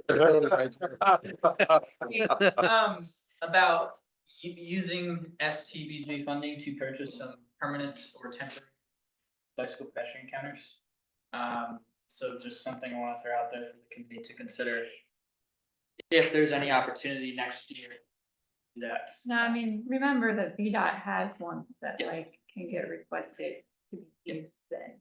We have one of them on the bridge. Yeah. But they get Keep like- that in mind that like, that can be like requested and everything, for those to be used. Like a lot. The locality can also But yeah. purchase one, right? Right. Yeah. Because our budget isn't very big, but the localities have hundreds of millions of dollar budgets. Does FAMPA still have some counters? So we have one and it is gonna reach the end of its usable life. We already have to do fancy. You can't download the data remotely. You have to physically take a cell phone out there and download it onto a cell phone. It's a mess because the machine is very old and it hasn't kept pace with the new apps, right? So it doesn't work on the new apps. So we've got to physically do it manually. It's going to reach the end of its life soon. The other one that we use is a VDOT one, which is permanently stationed on the Chatham shared use path. So it doesn't get moved. It's there permanently and we get the data. The one we have, we move to check on all of our bike paths, what the counts are and all of those. But that's the one that's getting old and it's going to fall apart. Still in that. We had to send it to France last time to get it fixed, right? And out there with this LG chocolate from 2007 trying to download. Oh. the I don't data. have any, just something I wanted to bring up. Discussion. That brings me back to like high feedback. school. Said I'd bring it up and we just continue to. I'd like to see FAMPA make a request either through STPG or through the budget in one way or another to buy one or multiple additional cameras. And does VDOT have other ones that Pampo could use besides the one that's permanently at the Chatham Bridge? It's not. Yeah, they're like temporary ones, that you can like put out for like a month or something, so, but you can request it from them. They're kind of just keep cycling, But we don't have sufficient staff to go and move them in 3 jurisdictions every month. We can't do that, because you've got to go and move it, so. Don't look to us, if you have 2 in Spotsy and 2 in Stafford and 2 in the city, we're not gonna move them for you. You'll need to do that yourselves. Well, just to wrap up this discussion, I mean, have we explored like, or whatever the needs that Stafford has to see if, VDOT could accommodate those? I'm not talking about specific Stafford needs, just region. We use some of the data in grant applications, it's very helpful. I'd love to get data on a lot more places, Stafford County also just. They've got a regional program that they showed BPAC, if I may interrupt you. I apologize again. But they have a regional program that they presented to BPAC, so that's why it's a more robust program from FAMPO. That may be a benefit it may be a benefit of the presentation. Sorry, I'm not interrupting you. Who has the regional program? Y'all do. Oh, we do? So we used to, The presentation that we have a 1 bike bed counter of our own that's breaking, and we have the one from VDOT that we borrow. that's why we need to save you. Yes. Not breaking in, it's just that the 3G network went down, It's on life support. so. I'm not sending it to France again to put a new battery in. Jeez. Sorry to extend the discussion, just want to throw that out there, something to consider, keep in mind, we'll talk again in a few months or next year. Very good. Okay, so we'll continue this discussion at the next TAC. With new information With that new we will information. provide for you. Okay, so we will continue moving on. The next item, I believe, is the correspondence, and we do have the VRE letter. Do you want to? Yeah, let's Take just that first. handle those together. We printed out a copy of the VRE letter requesting a letter of support. But we've drafted a letter of, there's a printed copy. Yeah. Oh, and it is on the policy committee agenda, so you can click on tonight's policy committee agenda. It's on there, but we received the draft after the TAC agenda had gone out, so we didn't have it on your email agenda. So we printed copies, which you have in front of you. And Nick, you want to make any comment? Yeah, I mean, just real briefly, it's a joint study that we're coming in for with Passenger Rail Authority because they own the majority of the infrastructure that we operate on. To study the any potential resiliency risks out to, I believe, a 45-year horizon. That's what we're targeting. And then also to identify measures, both low-hanging fruit and some more significant measures to address those resiliency challenges. To hopefully I mean, I think that the way we're going to be selling this to the USDOT program is that the Commonwealth and local partners and the transit agencies are making tremendous amount of investment in the rail network. One of the largest investments of a rail corridor in any state. And we don't want that to be at risk in the future. So it's a little bit of money here for a lot of savings in the future. So yeah, hoping that the policy committee, sails this through. And I guess would you sign the letter, or I guess. Oh, no, the chairperson. Yeah, so she's already seen it at our operations board meeting Okay. in December. So they had no issues with it. It passed unanimously. And it's on the agenda tonight. Okay, yeah. So And it's 100% money too. So we really are. No local match. No local match for the study, so. Anybody have an issue with this letter? Sorry, Chairman, I'm now. No, that's fine. I said that I do not have an issue, and I'll basically make a motion to approve.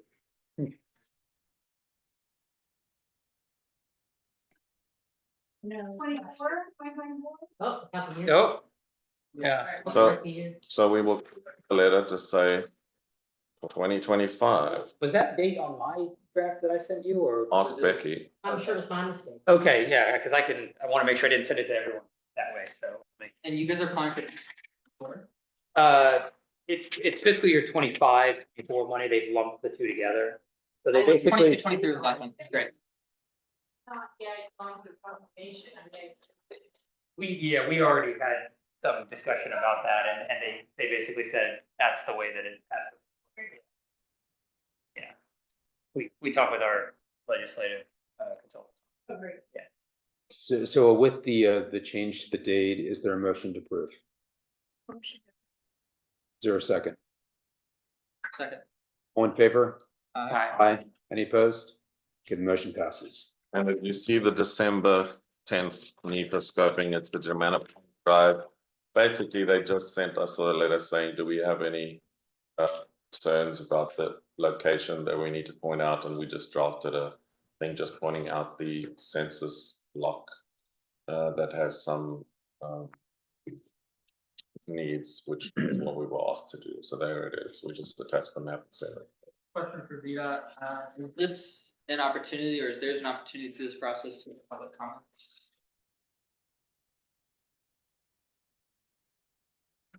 The Germana Point Drive extension, NEPA letter. I guess you guys are going through the NEPA study right now. Will there be an opportunity if you know a time for public? We are just starting it, so I think that there's just to get together all of the stakeholders and also we will have some public comment. But we are just now getting our.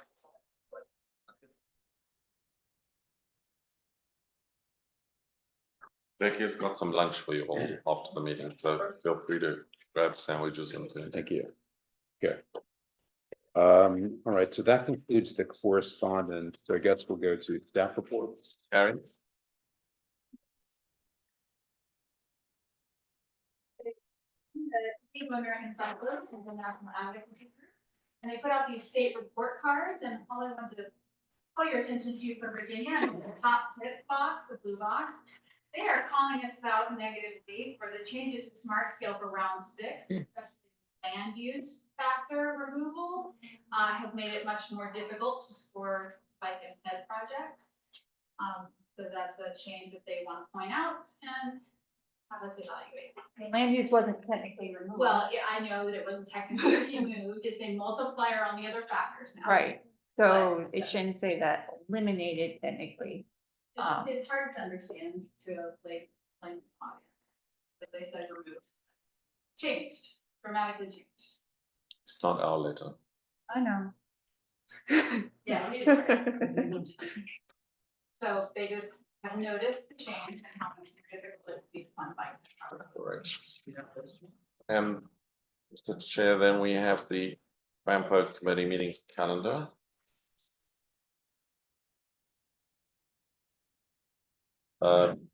Seen this before, so we're just reminding you of it. Nothing to do, there's nothing required under staff report. So there were a couple quick updates I wanted to give. One is that we just found out on Friday that Spotsylvania received a federal railroad crossing elimination program grants for PE study for basically the Mine Road, Benchmark Road intersection area for the crossings there, as well as the Lansdowne Road crossing. We want to thank everyone basically on the in the FAMPA process that sent support letters, which includes FAMPO, GWC, VDOT, DRT, VERI, and the city. We're basically once we get the funding in place, there'll be a stakeholder group put together, and basically everyone that basically is a stakeholder, which would include all those, as well as I think some additional ones, CSX, EPRA, or potentially a few more, would all be part of that. Congratulations. Yeah, to the council. Thank you very much, Jeff. Appreciate it. A nasty intersection. Yeah, it is. The other thing I just wanted to let the committee know that this is Cassie Lord's last meeting basically with us in this capacity. I say we've really enjoyed working with you. I know she's going to take a job basically with VDOT Central Office. Would you like to talk a little bit about your new job? Okay. So at the end of January, I'll be transitioning over to Central Office TMPD. So still technically, it's kind of hard to explain the art of planning, but on a state level instead, I'll be the one kind of coordinating all the STAR studies across the state. And but for not really in FAMPO, because we're not doing any TMP studies right now within FAMPO. Any TMPD studies that I am managing right now for the district, I will continue managing after I switch over to central office so that the Lake Smith Road at I-95 STAR study that we're doing, that, and then a few others that are actually in the Saluda area. So yeah, that's about it. We just want to thank you for everything you've done. I know there was a lot with Smart Scale Round 6. You kind of guided us through that as revenue sharing, TAP, just a lot of things, the functional classification for the last couple of years. And we greatly appreciate the work you've done for us. We have a card to show our appreciation.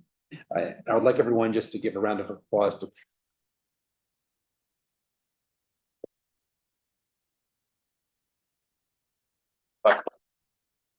this.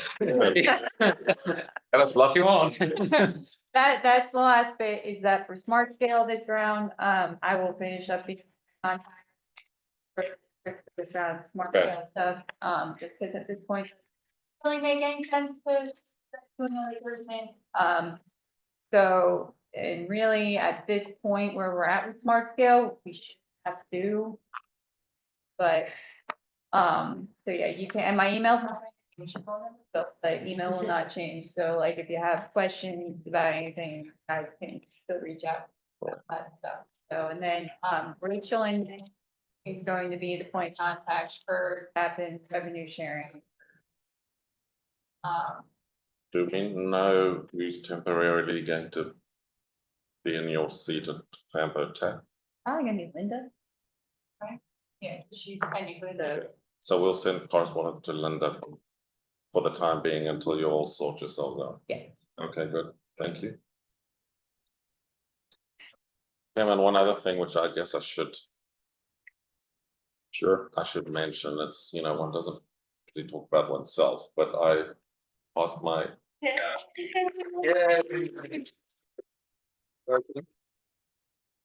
was officially accepted, so now I'm just one tiny little bit more qualified to do the job that I've been doing for the last 4.5 years. Do you realize I'm in my 5th year? Feels like yesterday that I arrived here in the middle of COVID. And now it's almost 5 years. It'll November the 1st. Well, actually, the last day of October will be the end of my 5th year. So 5 years at FAMPO. Wow. Time flies. I'm surprised I survived. We're glad you did. He's almost vested, right? Very good. So our next meeting will be basically on February 3rd at 9 o'clock. Anything else? No, with a bit of luck, next meeting we might come to some consensus. We do still have lunch today.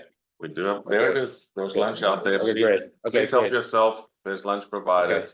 Okay. Motion to adjourn. So moved. Second. On favor? Thank you very much. Thanks, everyone. I know you.